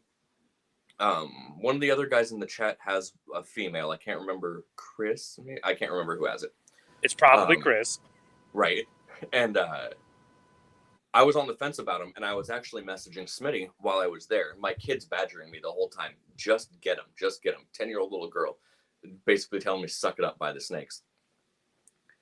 And I was talking to Smitty about it, and he's like, dude, think about those things in pewter. Fuck it, take my money. And so I want to see what those things do. But, that male can go to another female, so I'll see what he does with pewter eventually. So I've got those as sort of an offshoot. I just sort of stumbled onto something fun. The Ladies Island stuff I'm super excited about because there's a few of us doing it. We're not all going to select for the same things. The rarest locality. Yeah, exactly. So, there's certain things that we all have in common that we like. All of us like pewter, but we might like it for different reasons. And so when we're looking at a locality project, all of these Ladies Island, somebody might be going the old Okati route of, I want these giant Sharpie borders and as red as possible. But like, dude, I like some of those natural browns that are coming out. And, saddle shape might be more important. It depends on, what happens after I pair them and see some of the cool babies. I'm interested to see what everyone's project does. That's the problem with corn snakes, man, is like there is no limit to the options. Yeah. And then throwing some terrazzo and just making some weird shit with that. I want to do that eventually. And your giant caramel girl. Like, I want to see if that thing makes giant babies. I have an update on the giant caramel girl. Okay. She bred to that male probably 15 times and never got gravid. So we are going to have to, and she looked gravid. She had what looked like a prelay shed. I think, and talking with my buddy Matt, who's the owner of the snake, that she was just so massively overweight. You're talking about almost 1,000 gram corn snake. That's ridiculous. Bigger than both of my breeder black pines. Wow. In fact, I had that picture of her with my adult female black pine, and she didn't dwarf her, but she was bigger. Mm-hmm. Hey, a huge shout out to my female black pine, who I decided to not breed this year because she lost too much weight last year. And then she decided to, after not broodmating, produce fertile eggs. Fuck you. She looks like a fucking pencil now. She eats great. She's a great eater. And so now I'm just going to spend a lot of time fattening her up. And then I'll just broommate her and breed her next year. Because once these snakes start going, they don't really want to stop. Didn't even broommate her. Like I said, four good looking eggs. They're kind of the worst looking eggs I've ever seen that are still fertile. I don't know how they're still fertile. I don't know how they haven't rotted. They kind of look like shit. And maybe they won't make it all the way, and that's okay. Mother Nature puts a fork in your plans every time. But that big female, I probably cut 200 grams out of her this season, just by reducing the size of her food, putting her on chicks. She ate a lot of chicks. I am fully confident that chicks are a good food source, but I proved to myself that by consistently feeding only chicks, a snake will drop weight a little bit, at least at that size. I mean, you're talking about a snake that was eating medium rats, a corn snake that was eating medium rats. That's ridiculous. So big. You think girl. she's just broken then? Like, you think it went too far gone? I just don't know if real animals work that way. Right. It's possible she's got fatty deposits now that she's lost some weight. You can see it in her body structure. So we'll kind of just see. But we're going to try her again next year. I was excited to have that caramel clutch because she was really pretty. And then I, bred her to a son of Hannibal, a Miami caramel with all the heads in the world. And so I was excited to see that clutch. Bummed that it didn't happen. But I'm glad she did start losing weight. She was a rescue. Right. And she was brought to me a little bit before brumation time. And she's on the right path. She's in damn good hands. I mean, she's in the hands of somebody who rescues animals, right? And who cares about these things. And he's bred corn snakes before, and he wants to continue to breed corn snakes. So he's got her on the right path. He's a sweetheart of a human. So we'll see what she does next year. She's healthy. She's lively. You can kind of look at her and tell she's young. I bet that snake's not more than 5 or 6 years old.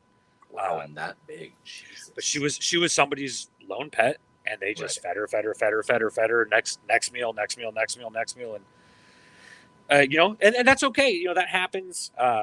It is by far the biggest corn snake I've ever seen. I mean, the pictures of the male on her is hilarious, and I saw actual, for lack of a better term, penetration. I saw copulation. I saw hemipenes and cochlear. It did happen. But you're right. She may have developed eggs and just kind of absorbed them at that point. She might have even gone into kind of a starvation mode, right? Where sometimes we hear about these females that if they're not fed very well, they'll produce eggs, they'll ovulate, but then they'll kind of just reabsorb. And her body may have naturally gone into that, regardless of where she was at physically. Mm-hmm. So that's kind of like interesting. Was one of the neat things that I went through this year. But looking at a corn snake in a V70 and saying that V70 is not big enough was really, really, really interesting. Because a V70 is a good size for a corn snake, and a large adult male or female in a V70 is appropriately sized. But when you look at it and they take up all one side, all the back side into the next side, you're like, it's almost a 6-foot corn snake. So that's ridiculous. I love it. Yeah, and the best thing about her was she was an absolute sweetheart. She was one of the snakes I could open up, my kid would take out and just kind of like hang out with, right? So, but no, that kind of that project kind of happened and ended not as spectacularly as I thought, but it might have ended. But I was waiting for a 30-40 clutch fucking corn snake, and just have all these babies. But kind of now where I'm at with eggs, I'm glad that didn't happen. That would have been a lot funnier that way, though. I mean, now if you would just send her to JT and said, "Don't breed this." Oh fuck yeah! Right, she would have just had parthenogenic clutch of 50. Yeah, thing would have just been spitting out eggs the second it touched his room. Yeah, and I won't even say that a big female. She doesn't look that bad now. She looks a lot more corn snakish, a lot more like that loaf of bread. I'm not saying that if you have a corn snake that size, you've got an unhealthy animal. But be conscious of its girth, right? The girth is what surprised me the most, not necessarily the length. The length is a byproduct of the girth, right? Like if a big snake just continues to get big. But just her actual mass. I think she was probably in the 600-700 gram range when she left here. So, and like I said, Matt's got her angel of a human, so he's gonna feed her right, and we'll kind of see where that goes. But no, anyways, Joe, we were talking about. Is there anything you want to add? Is there anything you're avidly kind of looking for? What's your shopping list look like this year? All right, so this year that's gonna be tough. It honestly depends on what you guys pop out. You're getting a box from me, I guarantee it. I was gonna say, because you end up with some really weird shit that pops out sometimes, and it looks great. I need to stop looking at rhinos real bad. No, you don't. And eventually, if you get a rhino, I will give you a shirt. I'm wearing one right now. That's pretty good. For a long time I thought about like, there's a couple hognose morphs that I really thought about getting, but then my whole left arm went numb from a mosquito bite recently. Do I really want to fucking deal with that? Just in Bro, case? what's up, dog? Let's Right? go, baby. Bubble So boys for life. that's Bubble just boys for exactly. So I'm just not even gonna bother with that. Eventually I'll find some terrazas that I like. I'll throw those in. But for right now, it's sort of let's see what pops out, see who I want to keep. I want to accomplish the one project. I need to work on that blood red thing. I want to get everybody properly probed, and then if it turns out that I've just got a pile of males, somebody needs to take a couple males, and I need to find another female that I like. And eventually, if I find a male Nova Guinea that I really like, then Skylar Williams. He's selling his pair right now. Yeah, they're badass too. They were, I think they were from Billy. They were produced by Billy. I could never have pythons, but if I had pythons, I'd get Nova Guineas. Yeah, because they're the fucking best ones. I got mine really from cool. Travis, and that I have a picture of the day I got her, and her head's the size of my thumb. And the last time I opened her cage up to feed her, she finally did that carpet python, like, fuck you coming out thing immediately because there was a mouse smell in the air. And it made me, dude, I jumped so hard. Not, I'll still flinch whenever something tries to bite me. I can't. Yeah, it just always happens. I didn't flinch from her because it didn't even occur to me that it was her face coming at me. It was just a sudden movement when she has never gone fast ever. And so... Yeah, I've got some chondros, man. I open up those tubs because they're never like right at the. Sometimes they'll be at the front, but most of the time they're in the back. And I know if I open that, like if they see the first sign of like heat or movement, I have a face coming at me every damn time. And then that's scarier with those fucking teeth too. I don't know. It's easier to when you know it's coming. It's much easier to be ready to dodge, but. Yeah, it's hilarious how it's just you can tell it's 1000% knee jerk. Like, there's no real intent behind it. It's 1000%. Oh, it's food. Oh wait, no, it's not. Never mind. Okay. Yeah. So Joe, as being kind of more recently conscious in the magnitude of the hobby, mm-hmm. what do you see as specifically in corn snakes as being hot right now? So it's a weird cycle. I feel like Scalus seems to be picking up. And I'm kind of surprised by that because it still seems pretty divisive. Like, I see some that look pretty cool, but also like they're fucking gross, dude. It's kind of weird looking, yeah. Yeah. And from the first time I saw one at a show, and I asked, "All right, so what does that thing feel like?" And they were still so expensive. Dude was not pulling it out to let me touch it. And he said, it feels like baby skin. And the woman in the booth behind him, it feels like a dick. And just moved on from there. I'm like, all right, so cool. Nice work, everyone. They kind of feel like a dick, man. It's kind of cool. I have yet to hold one. So it's kind of fucking weird.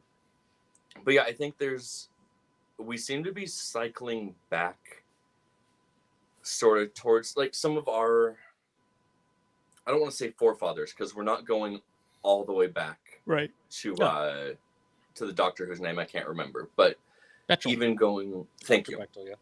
So going Bechtel. back to like Kathy Abbott, things like this where people were they had these snakes and they were making the snake they had look as good as possible without it being a huge mud of everything. And I see that starting to pick up, but I also see starting to pick up like, fuck it, let's throw these together and see what cool shit we get. Sort of like the confetti pinata. Party.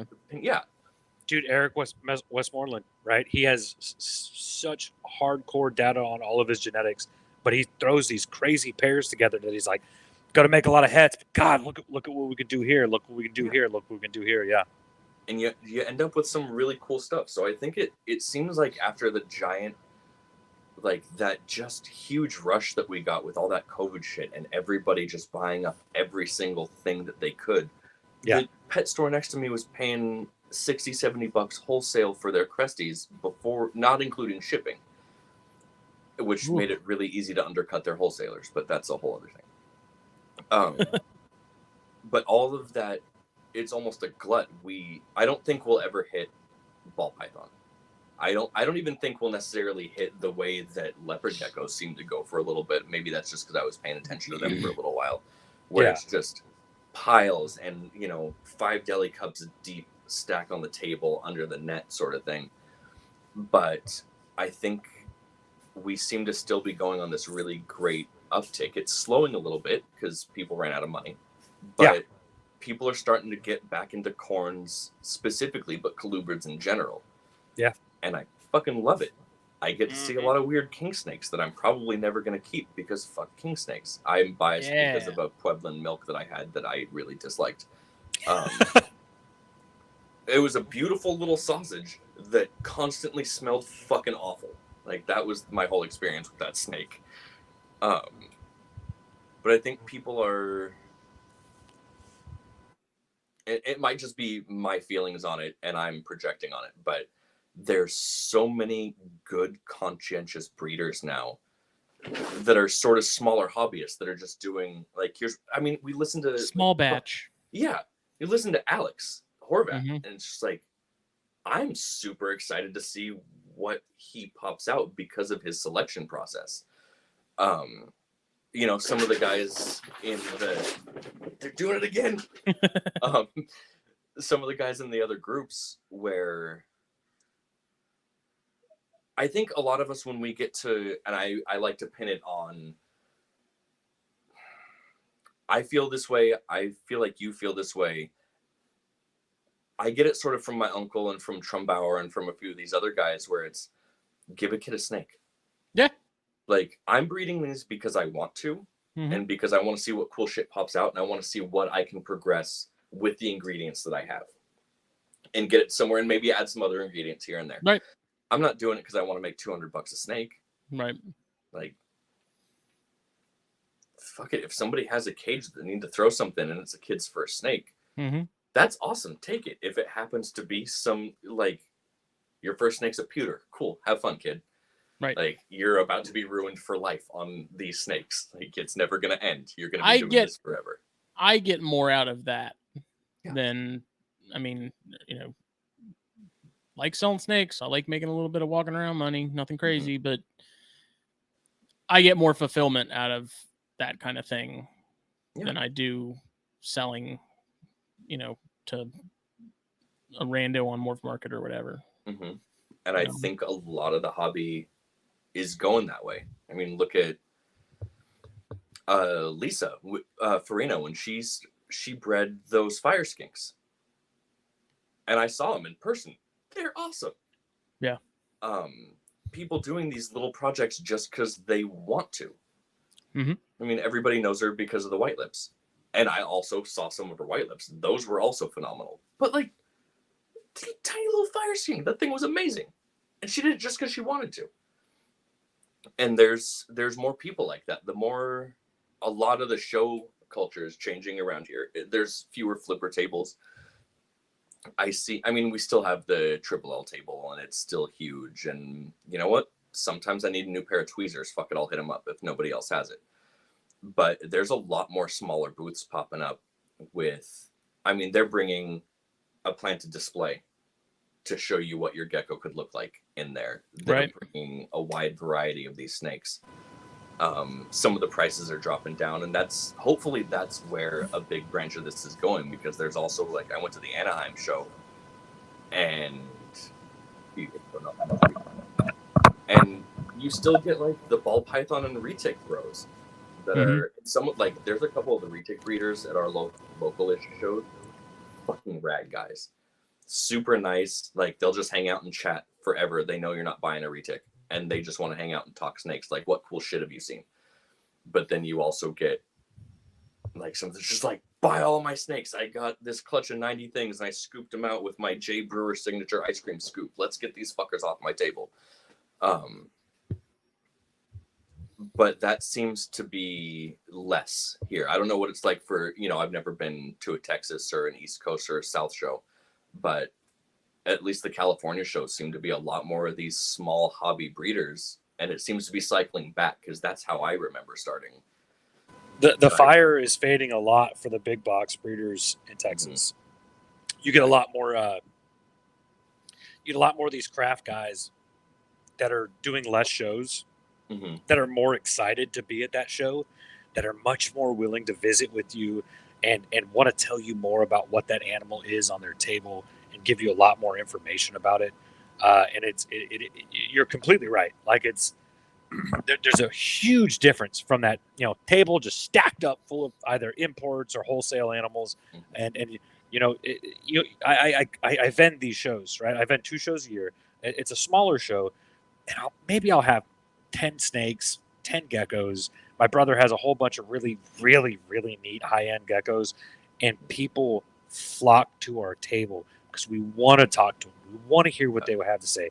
They ask, hey, you've got $75 crested geckos, but what's that $600 or $700 crested gecko over there, or what's that $1,500 gargoyle gecko right there? And it's kind of funny because a lot of the guys that have these huge tables, and girls too, these people that have these huge tables, will come up to our table and buy our highest end animals, and think that they're going to have the same success as us.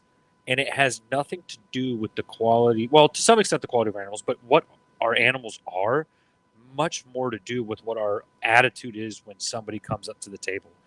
Right. You got a booth with a lot of traffic. A lot of people are coming there. What's going to happen? More people are going to go there. What's going on? What do they have? What are they selling? And then it's so funny. Some of these people come up and be like, man, you got people all over your table, and you got cresteds, guards, a couple leeches, and some corn snakes. What's the deal? And it's like, I don't know.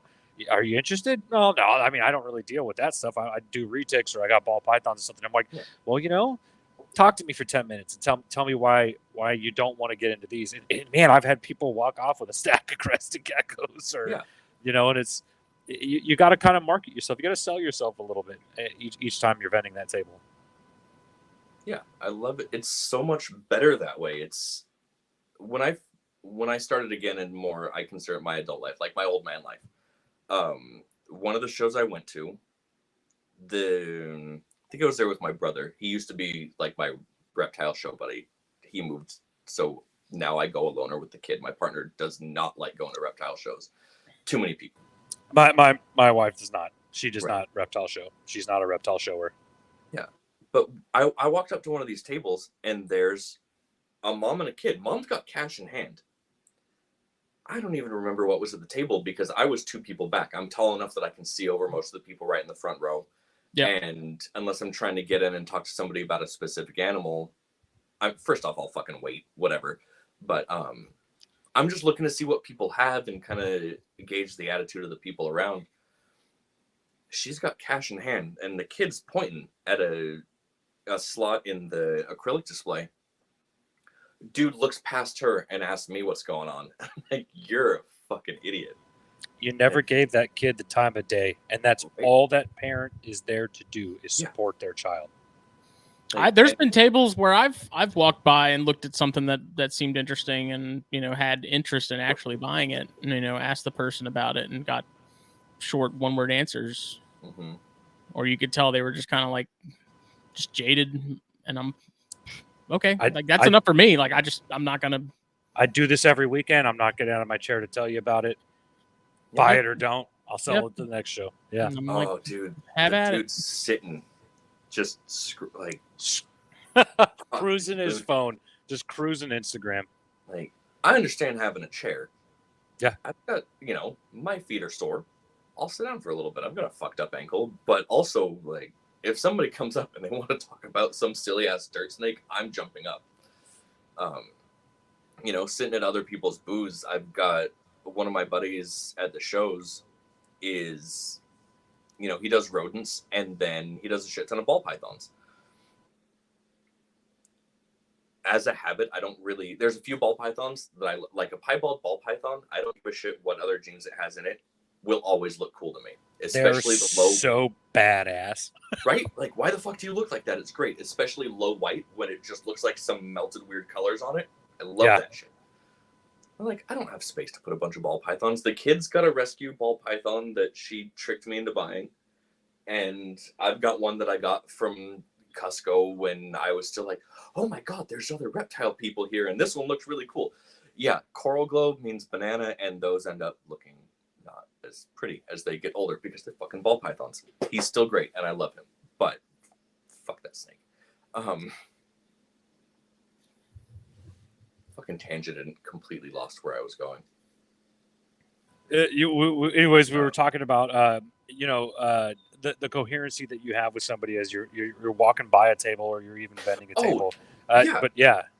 So I'd sit with my buddy Dean and his wife, and the moment somebody comes up to the table, they want to talk. I'll swing by to say hi. The first thing I do when I get into a show, and he's immediately pulling me back so I can sit there and talk to him for a few minutes. Like, they just opened. Nothing's happened yet. This is awesome. And then there's just other people where it's like, they're like, why are you here? You're not having fun. Yeah, and if you're trying to supplement your income, there's a lot easier ways to do this, right? Like, it's actually easier to sell online probably than it is at a show. I would assume that shows are. I do well at shows, but I also don't really sell online too much. But no, you're completely right. We are still humans, and now that we've gotten into this digital age, now that we've gotten into this age where we order our food, it gets delivered, we never have human interaction. We kind of thrive for that social connection. There's a story to it. There's a feeling to it. I bought this snake at this show. You have a ball python that you bought from Costco or whatever, but there's a story to it. There's a mythos to it, right? That animal means something in your life, regardless of what it is now. That you even now you said fuck that snake, but still you still got it. Oh, right? And I still totally love it. Yeah, and there's this whole you see it, and it derives that mentality of that experience that you had. You'll never forget that Southeast Carpet Fest. You'll never forget all of, or Southwest Carpet Fest, excuse me. Yeah. But you'll never forget this experience, and that sometimes that animal in your collection is a reference, a referral to those feelings. And I totally agree. I got a pair of snakes from Craig Trumbauer. Bro, when people come over look at the collection, they don't even fucking know about snakes. I'm just like, these came from Craig Trumbauer. The female was produced by Howie Sherman, or actually Tony Dongura. And I'm like, this is the story. And then and Craig Trumbauer's the guy, and I start spewing this thing, and I realize I'm not doing it for them. I'm doing it for me. Right? I'm doing it so I can relay that story once again. I get to relive it, just that little moment. Justin standing next to me, watching Craig talk to one of his, Mr. Trumbauer, actually, that's how we should refer to him, talking to one of his friends about Grandmaster Trumbauer. Grandmaster Trumbauer. This wood piece they had made for him. And then excusing himself after talking to him and saying, I'm sorry that I wasn't paying attention to y'all. And us both just going, no. We were just kind of randomly staring, like standing there right next to him, watching this happen. And we were just so happy for that. Yeah. But he kind of looked at us. He's like, hey, I'm sorry I wasn't ignoring y'all, but it's a good friend. They gave each other this beautiful embrace. And it's like, no. Been a fan of yours since before I was born, and I didn't even realize it. And getting to experience Can I watch you eat a soft pretzel? Right? It's kind of funny. And I'll never forget that moment when I watched a man who's had this ingrained in his life for 40, 50 years, still have that passion, and then stop and say, hey, I don't know who the fuck you are, but I'm sorry. Let's do that same experience one more time. And then, he was actually holding these snakes for me. Huge shout out to Matt Morris, who had set it all up. And I was like, you have a bag and then handing me a gift wrap bag with a handwritten note on it, and it's like, oh my god, you don't even know who I am.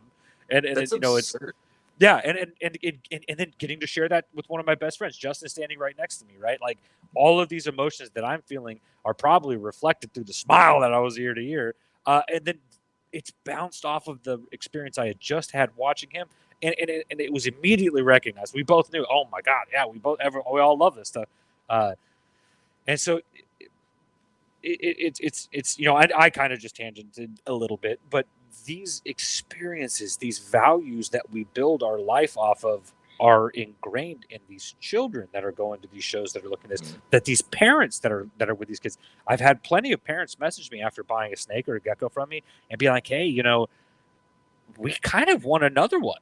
And I'm like, wow, okay, awesome.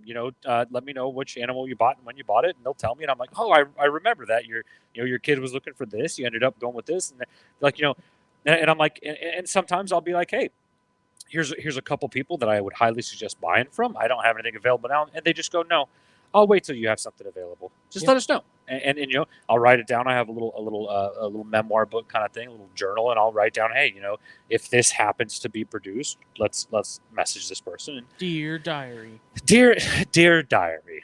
And then that kid and that parent are sitting there excited as shit, waiting on it. Like they're all set.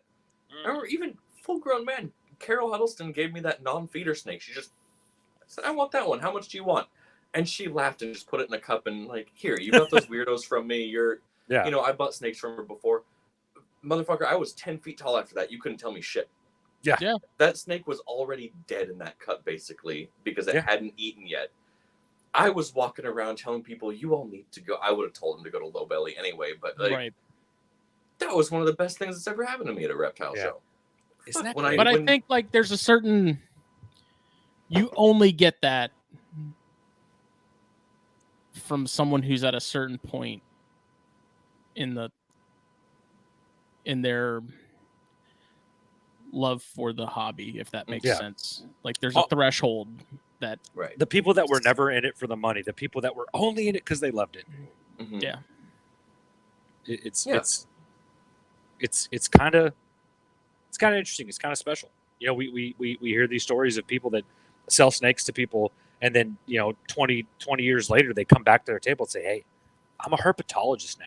Right. You know what I mean? I was very lucky to grow up with Carl Vargas, who's still a close friend of mine, who worked with me when I first bred geckos in 1998, and kind of just stayed a friend. And it's, we sit down, he comes over my house, we have a beer, and it's like, or John Lasseter, who comes over, we have a beer, and they're like, look where you got with this. Like you're still in it. You never cared. You never cared about selling animals. You never really cared about putting your neck out there, and until I guess more recently, which is maybe a byproduct of Justin becoming friends. And it's like, you still love this. You just love this shit, don't you? And it's like, yeah. And it's so funny. Those people that we click with, those people we connect with, are the same way. Those older people, those younger people. Look at some of the group chats we're in. We probably have a gamut of 50-year-olds down to 21, 22-year-olds. I think God, Elijah, he's like 8 years old or some shit. Elijah's a fucking baby. Oh my God. Just snapped off his mom's titty. Dude, it's crazy, man, because I remember like Elijah was like one of the first people that followed me on Instagram. Yeah. He was like literally a kid. Like I think he had to be like 14, maybe 15. I'm worried about being put on a fucking watch list for messaging 16. That guy. But then like it's been to watch him go from the stuff he had as a kid to like growing into herpeticulture, and like just that's been really cool. And then you meet him. Yeah, and he's vending Daytona. Great, yeah. Then he's knocking it out of the park, and you're like, bro, you're like 18, 19 years old. You're vending the show, and you're like doing good. Yeah. You know what I mean? You're doing well at Daytona, which is a tough pill to swallow. Like, you want to go vend Daytona, then do well. You're competing against the best, the people that succeeded in this. Can you imagine trying to sell corns at Daytona when you have the rest of those fuckers there? Oh, man. Oh, see, man. I don't know. See, even then, like you have Abbott, who has killer stuff. You've got the Holy Trinity selling their stuff. But at the same time, there's plenty of other tables that have killer corns, that the other guys just, they don't have, like me specifically looking for honey stuff. Dude, that fucking honey motley that you got, that thing. That's is such a cool snake. That's Mike Falcon. Yeah. And he vended, I think he vends every year, but I remember when I got that animal thinking, man, I need another honey. And I remember he had honeys. So last year, he was the first table I went to in the show. Yeah. Like, made a beeline. He had some honeys. I got it. I got that other weird oddball. No clue what it actually is. The Cinder, right? No. This was that that vanishing. Oh yeah. The possible Tessera stripe. Ultra Cool. something. So what the hell is it? I love that. Yeah. And it's, you know, like I said, he had Honey's, you know, words. Warp is there. He's got a million corns. Fire Horse was there. That's who I got that cinder from. So there's Captivating, they were Captivating vending Creations, too. Roy Rice. What is it? Palm Beach Colubrids. Yep. With all their king snakes and corn snake, and then you go to their table. It's an immaculate setup, and they have banger animals. Right? There's and then you meet some of these like old couples that are there that are like in their 70s that just have a table full of corn snakes, and you're just like, that, you know, name, you know, I'm remiss to not remember their name, and they're just like, I so know who you're excited. talking about. Yeah. And the old lady that was like a nice, I hate to say older woman, because they were right next to Falcon's table. Yeah, and they're directly just to like the left of it. And they had some really nice looking stuff, some nice aneries and some other stuff. And I was like, it's so foreign to me that you guys get that. We don't have. Oh, I don't get that. I am 1,500 miles away. Right. I mean, do you have other corn people at your shows? Or I mean, it's fucking Texas. Is it all carpets and chondros? Well, I have Elizabeth, who's beyond what is even at her table, is just a sweetheart to be a human being to be around. But Russell Southard vents here. Man. And Don Soderberg vents some of the shows around here. But Russell Southard, last time I talked to him, insane. Dude, he said he was going to hatch 5,000 corn snakes this year. And when I saw his table in February this year, I was like, wait, so these are all 2023s? And he was like, yeah, this is what I've already hatched out. And I was like, you are going to have more corn snakes than anyone.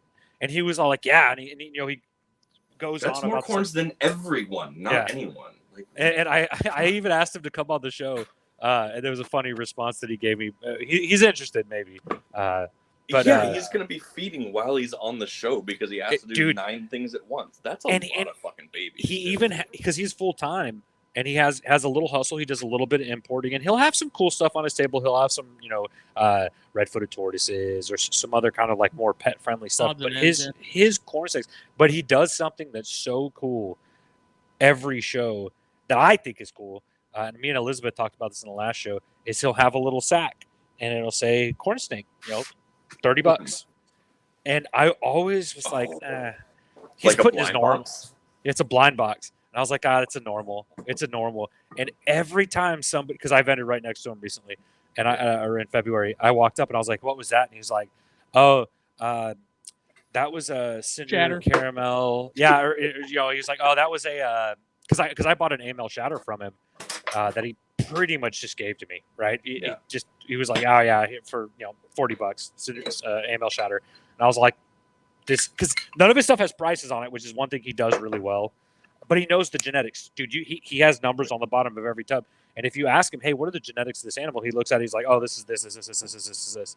But I was like, you know, you just sold another corn snake $35, $40, whatever. I was like, another normal, and he's like, oh no, that was a super salmon snow tessera. And I was like, bro, that's a $200 snake. He's like, yeah, but that person's gonna be really happy, right? That's really and I'm cool. Like, and dude, he sells a lot, right? Like he's got a huge table, a great setup. I have never buy seen a couple of them. If they end up being crap, you just put them back on your table in the same bag. I've never seen him post something on Morph Market that was not just absolutely A++. Yeah, incredible. Yeah, I think he saves a lot of his like $200 and less. Joe, I will kill you. You one more time. I'm sorry. Whatever noise you're making, you better stop. I forgot about the mute button. I'm sorry. But no, he's had his. He usually saves his like $200 and less stuff, I think, for the shows, and then everything that's kind of a little bit more premium than that he posts online. But dude, the stuff he's posting online, that's smart too, because that's where a lot of that's going to lie at a show. You know, like that's where a lot of people that are looking to buy, like that's going to be that section. Oh, dude. When I sell snakes and geckos, it's $75 to $150. That's kind of the premium spot. I always bring some higher end stuff, but I don't bring everything I have that's higher end. I'm pretty low on my price for leechies, just because I'm not a leechie breeder, right? Like I have leechies that breed. They kind of dictate whether I'm getting leechies that season or not. It's not up to me. So I always sell my leechies at shows because, you know, $400 for leechies, pretty good. I'll probably wiggle that a little bit for some people, but it's kind of interesting to see that volume. It shows how it's pushed, how it's sold, how it's worked. But no, Don Soderbergh does vend some shows in Texas, and I've seen him vend. Always a busy table, great setup, but he always has people working for him, and they're usually doing a good job. So, but Texas has a lot of ball pythons, man. A lot of ball pythons, a lot of lychees. The biggest lychee breeders I know of in the world, with the exception of like, I guess the Hampers and like Leaping Lychees, are all in Texas. And South Texas. Why would I put lychees on my table when Carl's across the way and has 14 different localities and granites, super granites, melanistic, and it's like and he's my mentor, right? So it's like, I'm not trying to compete with you. I don't want to compete with you. That wouldn't be very cool, right? Also, I'm not trying to vend and make a bunch of money. I'm trying to pay for my table, have a good weekend, and come back with $1,000 in my pocket. I got the biggest smile on my face ever. But yeah, Texas corn snakes are not a big thing. Craig Trumbauer left Texas. A lot of those bigger breeders kind of left Texas. A lot of them went to Florida. So yeah, I think the mecca of corn snakes now is kind of East Coast. But you have Carol Huddleston working out of California, and but gosh, you have people like Elizabeth that's going to be working here in Texas, and a lot of that Northeast. You got JT, you got Alex, a lot of. It's going to get better. It's only getting better. It's only getting better. I'm surprised there's not. Maybe it's just that there's not more that I know of in California because they don't come and vend the shows. Carol, she used to only vend one show a year. Yeah. And I would see her at that show every year, but the last 2 or 3 that I've been to, she's been in all of them. It's been great seeing her every time. But other than that, like, we used to be stuck with the Triple L table. And East Bay Vivarium, which, I mean, they're fucking great. That's one of the oldest shops in the country. And I love going to that shop. I almost talked myself into a python at that shop when I was just getting back in. I didn't know what a scrub was. Like, what the fuck? This thing's head's awesome. Amethystine, whatever. Like, yeah, okay, I'm going to think about that. And I went home and Googled it really quick. I'm like, oh, fuck that. That is not for me right now. Seeing a scrub python in person is like seeing your first king cobra in person. They're fucking amazing. They're so good looking, and then it's like I don't like bleeding that much, and it's huge. The illusion gets shattered real quick. Yeah, it's what an animal though. And I'm glad there's people in the world working with stuff like that. Absolutely. They're really cool. They're awesome snakes. That Tannenbar was enough for me. Now it is Doc Wyman's. Yeah, they're like not a handful. They're like an armful, right? They're a bodyful. They're just. I mean, where do you want to start, man? Like, they're like freaking glue. They stick to everything. They're so strong. They're strong as shit. Mm-hmm. When they strike and they're trying to like hit you. They're not like Amazons that are sort of half-assedly trying to like get you to go away. It's 100% like, if I get a hold of you, I got a hatchet with your dick's name on it. First time I saw someone open a tub with a hook was a scrub. I'd never seen anyone do that before. I actually have 2 snakes I do that with, but go ahead. Bradley Michaelia, he had that YouTube podcast with Nava Reptiles. I can't remember the guy's name. But he was down for one of the carpet fests, and he was showing me around one of the rooms. And oh no, I'm sorry, he wasn't the one that opened it with a hook. It was fucking Wheeler. Wheeler opened it with a hook, and that shocked me. Dude, I have my black pines only get opened up with hooks because they'll come flying out. They don't care. They'll come flying out. And I have a corn snake. Her name is Carrie. She's a little anery corn snake. She's the mom to kind of some of the neat ones that I've hatched, the yellow neck ones. I don't know what the fuck that snake's problem is, but I cannot open that goddamn snake tub without her flying out and biting my wrist every single time. I've moved her from a top tub to a bottom tub to a middle tub to a bigger tub. And every time I touch that tub, if I open it with a hook every single time, I don't know what it is. If I open it up, she goes right there, and she's just latched on my. I will say that is one of the nice things about chondros is like when you do that and you open the tub, like they're planted and they're not going to move. They're just going to take a swing and then they're going to sit there and see if you move again until they realize that there's not food happening. Because they'll do that and then I can take them out. Like once they realize they're not getting fed, It's not food, yeah. they're completely fine. Right. But it's like, man, you can have the chillest chondro of all of them and you open that tub initially and you just see a mouth just coming right out at you. Do they lock onto their perch like a Morelia will, or can you just? Oh yeah. Okay. No. Figured They're would. like glued, right? I think they're probably worse than most carpets. Right. Like they can be once they're like anchored onto something and they don't want to move. It can be. I mean, you start tapping the tail, they loosen up and kind of come off. But Okay. Dude, they're super strong snakes. They're strong, man. My only experience with them is walking through a show and seeing, baby just the darkest maroon neo. Mm-hmm. And then like, cool, my heart's broken because I know you're not staying that fucking color. And then just having to move on. I'm planning on breeding them again this year. It's been a long time coming, and I'm so fucking ready to produce chondros again. I'm stoked for you, man. I remember your first clutch, listening to the podcast and me being so excited for that first clutch of your chondros hatching and just be like, oh man, all right, a few more days. We're all going to hear about it. And then weekly getting updates, dude. It was, and your excitement. It's like cool, producing, like you produce a clutch of corns and then you don't get the opportunity to do it again for like 4 years, but you see everyone else for those 4 years producing all the coolest corns, and you know that you can't because you don't have the ability to. It's like, hey, vertebralis, I've been trying for 3 years breeding. Had them for 5 years. I started trying to breed them at 3. Dude, that clutch, oh my god! And then they hatched the night that I did my Kluber and Klubroid radio episode, and it's like, oh my gosh! And if those eggs make it to fruition and I get babies, y'all gonna hear me screaming from South Texas. I'll tell you what, I'm gonna be. This could be. I promised Westmoreland a female because he's got a male. So I'm gonna give him a female. But those other 4 babies are gonna be. I don't give a shit if they're all males. It's gonna be real hard to get those out of my fingers. I just don't want to. I want them. I want more. The hobby needs more of that animal. They're not easy. They have little idiosyncrasies. They have things that you have to do with their care parameters. I don't care. We need more. Anyways, Joe, let's hit a couple things before we wrap up.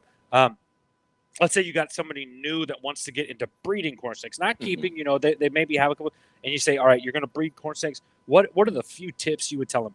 You've been breeding for last year and working on this year. What are the things that you would say you've learned as a new breeder that you would say somebody should focus on? First, obviously, plan ahead. Know how many you're going to do. Yeah. If you're going to breed 1 pair, fucking great. Breed 1 pair. If you're going to plan for more, also great. Don't go on the Facebook groups. Stay off of them. Yeah. Like, just stay away from them. Go and listen to people. There's so much knowledge. I don't think, Donovan's podcast isn't still up, but like, Dom's got the feed now, but the entire From the Ground Up podcast is still there. It's all available. It's all free. All of this stuff is still there. There's so much info you can glean from. I know NPR, they don't, Owen does a corn clutch. They don't talk about breeding them, but they talk about breeding everything else. Mm-hmm. Any of that can translate. Oh, yeah. Figure out where you are. Like, Justin and I live in a pretty similar habitat, just opposite sides of the country. Figure out what someone else is doing. Figure out how they're keeping. Figure out what actually works for you, because then you'll do it. If you try and shoot too high, like don't get too starry-eyed about it. Figure out what you can actually accomplish, because otherwise, like, you're shooting yourself in the foot. You're going to get overwhelmed. You're not going to do any of it. Keep it as simple as possible to start. More and more complicated, and don't fucking Noah's Ark. Oh my God. Like, that's hard not to do. I know. But like, same with the starting. I have a very simple Noah's not collection. Yeah, like with the breeding thing too, man. It's really hard to when you get so excited about it. And same with the Noah's Ark thing. Like people see stuff that they're excited to get into, and it's like it's really hard to be like, chill, it'll happen. Yeah. You know, Give it time. it's tough.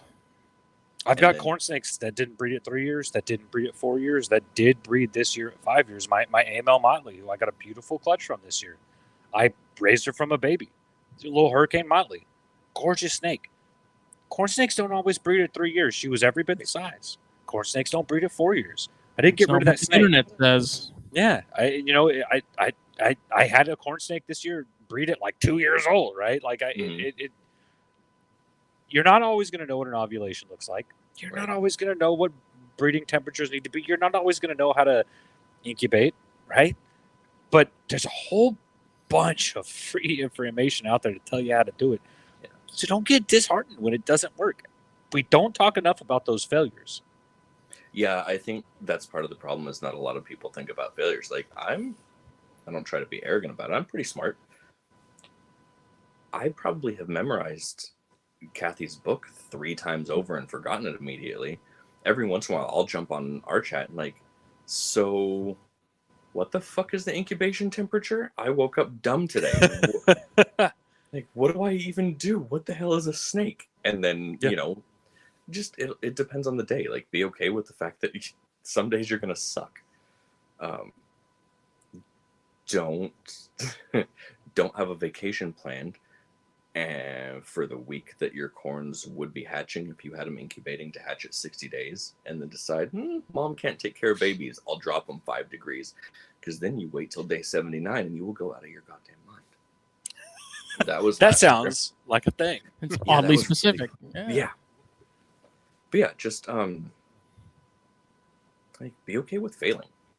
Yeah. I think with any, like, learn from what you fail at and then try to remember that feeling of when you see something pipping, like if that ever goes away, think about what the fuck you're doing. Yeah. Because like that's the coolest thing. If you're just Oh, go ahead. Yeah. I mean, if you're just doing it because you want to sell them, like you can have the table somewhere other than my side of the show, if that helps. Like, you're not fun for me. Like, are you doing it because you want to see some kid's face light up? The first time I sold a gecko to, I mean, he was probably a 6-year-old kid. His aunt was there at the show. Travis was nice enough to let me share his table so I could do some geckos, and I wanted to hang out with Living Legless family before they moved to Tennessee. Mm-hmm. This kid came up, and he was looking at the geckos, and the aunt bought the kid the gecko, and I actually got to see a kid's face light up. I've seen kids get happy before. You know, I'm a dad. I've made my kid happy and things like that, but there's nothing like a kid lighting up because you handed them something that you made. Like, is that why you're doing it? Or is it because you want a 6-gene white ball python? Like, which, I mean, at the same time, if someone's doing it for that reason, like, more power to you. That's cool. Oh, yeah. Just, I get it. Like, it's everyone's personal level of fulfillment that they get from things. Yeah. It's not going to be the same. But I agree. Like, to me, that is, like I said earlier, like, I get a lot more out of that than selling stuff. I guess you're right. I don't want to be judgy. No, for sure. No, you're completely correct. And it's like, did you get into this just to be a dream chaser and just to try to have that world's first? Great. You better have your shit together, right? Because you have no idea what those failures look like. You know what I mean? You're going to go year after year after year with failures. And if your goal was only to do this one thing, you need to diversify your bonds, right? Right. Because and also getting that 6-gene animal usually consists of getting 20 to 30 not 6-gene animals. Mm-hmm. And so what was your plan for that?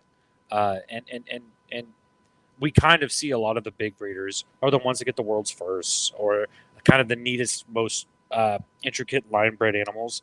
But it's I kind of agree and feel you on that thing. If this is your first time, you're going to go get into it.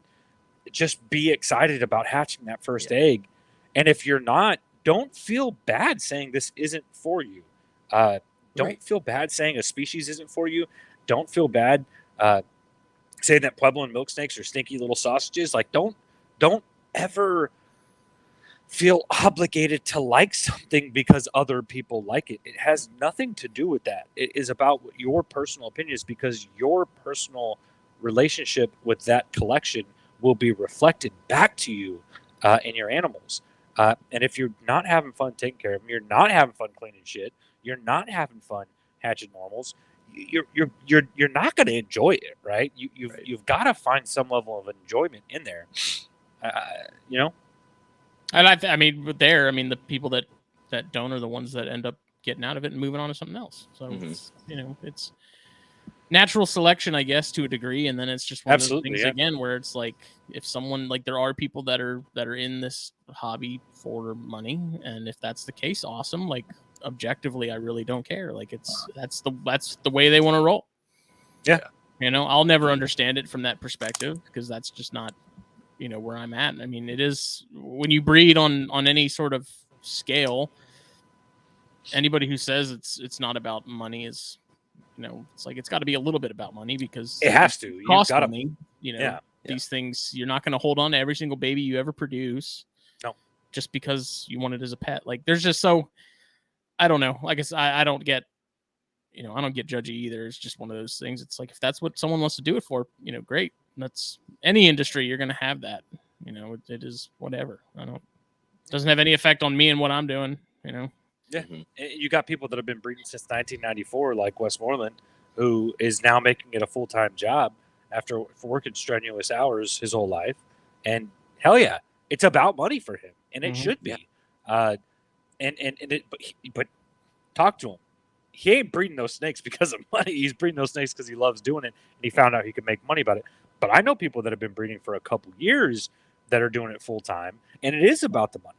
And they it has to be at that point, and that's why that's perspective that I won't see, because my ability to pay bills and keep my family fed and my lights on is not dictated by what I'm producing each year. But like, it can help. It can help for sure, and I've considered even going full time. We all have, I'm sure, at one point or another. And I think I've kind of come to the conclusion over time that I just don't know that I necessarily would want to. Yeah. Like, even now, doing water changes in the entire room, it's like, ugh. But it's like, imagine that, but it being, an every other day kind of thing, and like, I don't know. There's just a level of stress there that I don't know that I'd want to put on myself and my enjoyment of this and doing it. I think now, kind of a caveat to that, one of the things that's gotten the most difficult for me to even think about going full time is like the marketing of it. I feel like we're in this weird transition. Work. Yeah. It'd be really cool if we could just post snakes on Facebook and sell them, but we can't. Yeah. And there's not really another social media platform that's ever going to matter, right? Like, we're locked in. And so we have Morph Market and Fauna Classifieds and King Steak, and all of these things have their own kind of little deleterious issues to them. And it's like, okay, well, I'm going to post my corn snakes on Facebook. Well, goddamn, there's 23,000 corn snakes on Morph Market. Not that that's a bad thing. That's only a good thing because it's a competitive market. But at the same time, and then the question is, well, then do I start going to shows? Well, if I do more shows, I have less time to do real life stuff. If I have less time to do real life stuff, am I going to be a happy human? God, it's such a complex. It's a man. I feel like we're all kind of saying a few negative things about it. Everyone's threshold is going to be different. Everybody is going to have a different threshold. That's perfect, Justin. Yeah. Like, that's the whole doing it because you love it, doing it because you want to make money. Like, again, whatever, that's that person's threshold for how they want to do things. And it's like, if you don't agree with it, that's fine. You don't have to have any involvement in it. It doesn't have any dictation on how you keep your stuff or what your room is like or what time you spend in that. Like, there's a lot of bullshit, a lot of stuff that doesn't matter. And get a lot of messages from a lot of stupid fucking people. A lot of things, like, a lot of it has 99.9% of it has absolutely nothing to do with your keeping of things and enjoyment of it and how you're doing it. It's just. And you can also keep snakes and geckos and hedgehogs and shit and never breed a single one. That's and enjoy it. Gotta figure out, do you do you want to breed? Like, Yeah. Is it? I had to think about when I was talking to my partner about doing the whiteouts. Mhm. I could pay at that time. Whiteouts were $300. Could have saved up for a minute, spent $300, had a whiteout, or I already had the fire. I could pay $75. My partner suggested I get two $75 pewters, and 6 years from now, have the whiteouts. Now 3 years, but it was 3 years ago when I bought them. But you're gonna feel a lot better about producing them yourself. Yeah, and it's part of the fun for me. And then I'll have a bunch of extra snakes that can go and make someone else happy. Yeah. But if the whole point was just I needed that snake, I could have just bought that snake. Yeah. So I guess just figure out why you want to do it. Poke it, what your threshold is. Figure out what's there. Don't be afraid to fuck up, because you're going to. Yep. You're gonna fuck up. You're gonna have mistakes. You're gonna have deaths. If you create life, you're gonna create death. It is going to happen. And straight up, look out for your mental health, through all of it, because it's kind of the most important thing, right? Yeah, any of that, any stress from any part of your life is still fucking stress. Mm-hmm. It doesn't matter what it comes from; it still builds up. And so, pay attention to that shit. Yeah, absolutely. Take care of number one first, because you're the only one that can judge your capabilities. Mm-hmm. Well, awesome. We can ask the last question. We don't even, I think we already hit on scaleless. They feel like dicks. That's where we're at. What are your thoughts on the palmetto gene? We kind of like to ask everybody what you think. Some of them look really fucking cool. They're fucking good looking snakes, man. I want them to be symmetrical on their head. The rest of the body, fuck it out there. Speckle them all over the place. I really dislike non-symmetrical head stamps. It's just an odd thing with me. Oh my god, it's my favorite thing. It's my favorite thing. That's so I want weird. symmetrical head stamps so bad. I want asymmetrical everything. I want the weird venom eyes. My Nova Guinea's got a 0 as their head stamp. It's not even connected to anything. But yeah, palmettos are okay. Cool. I don't see them in my collection at any point. Yeah. He's doing the whiteouts. Yeah. So it's kind of like a little bit more genetically strong, solid white snake. Take some, paint some speckles on them, and there you go. I got you, Doc. Sharpie. World's first, completely non-bug-eyed, normal-looking palmetto. Yeah, exactly. 0 bug eye issues in the avalanche, blizzard, and whiteout stuff. Yeah, and I'll send a Costco pack of Sharpies with your babies so you can customize your own. Oh my god, it could be blue. Fucking doodle bears, bring them back. Oh my gosh, I love doodle bears. Let's go. Oh god damn it. Yes. I'm painting a snake this week. It's happening. I have to. Oh, I'm sorry. Joe, thank you so much for joining us tonight. Yeah, thanks for having me. That was great. This episode was brought to you by BlackBoxCages.com. Check them out. Use the code THN at checkout. Save yourself some money. Get yourself a rack. Get yourself a cage. Black Box cages are all the rage. And then hop on over to Silent Hill Reptiles on Facebook and Instagram. Give them a follow. He's going to have a bunch of stuff up here soon, whether he likes it or not. He's going to have a ballin' for sale page. Justin, I think there's any corn snake themed stuff coming out of Fulvius Apparel anytime soon? I'm working on it. I think people listening to this show that like corn snakes might need to keep an eye on your page. I have the hats. So the issue with the hats is my embroiderer hates it when I have like 1 or 2 hats at a time for her to do. So what I need to do is get the money together to buy like 10 or 15 at a time.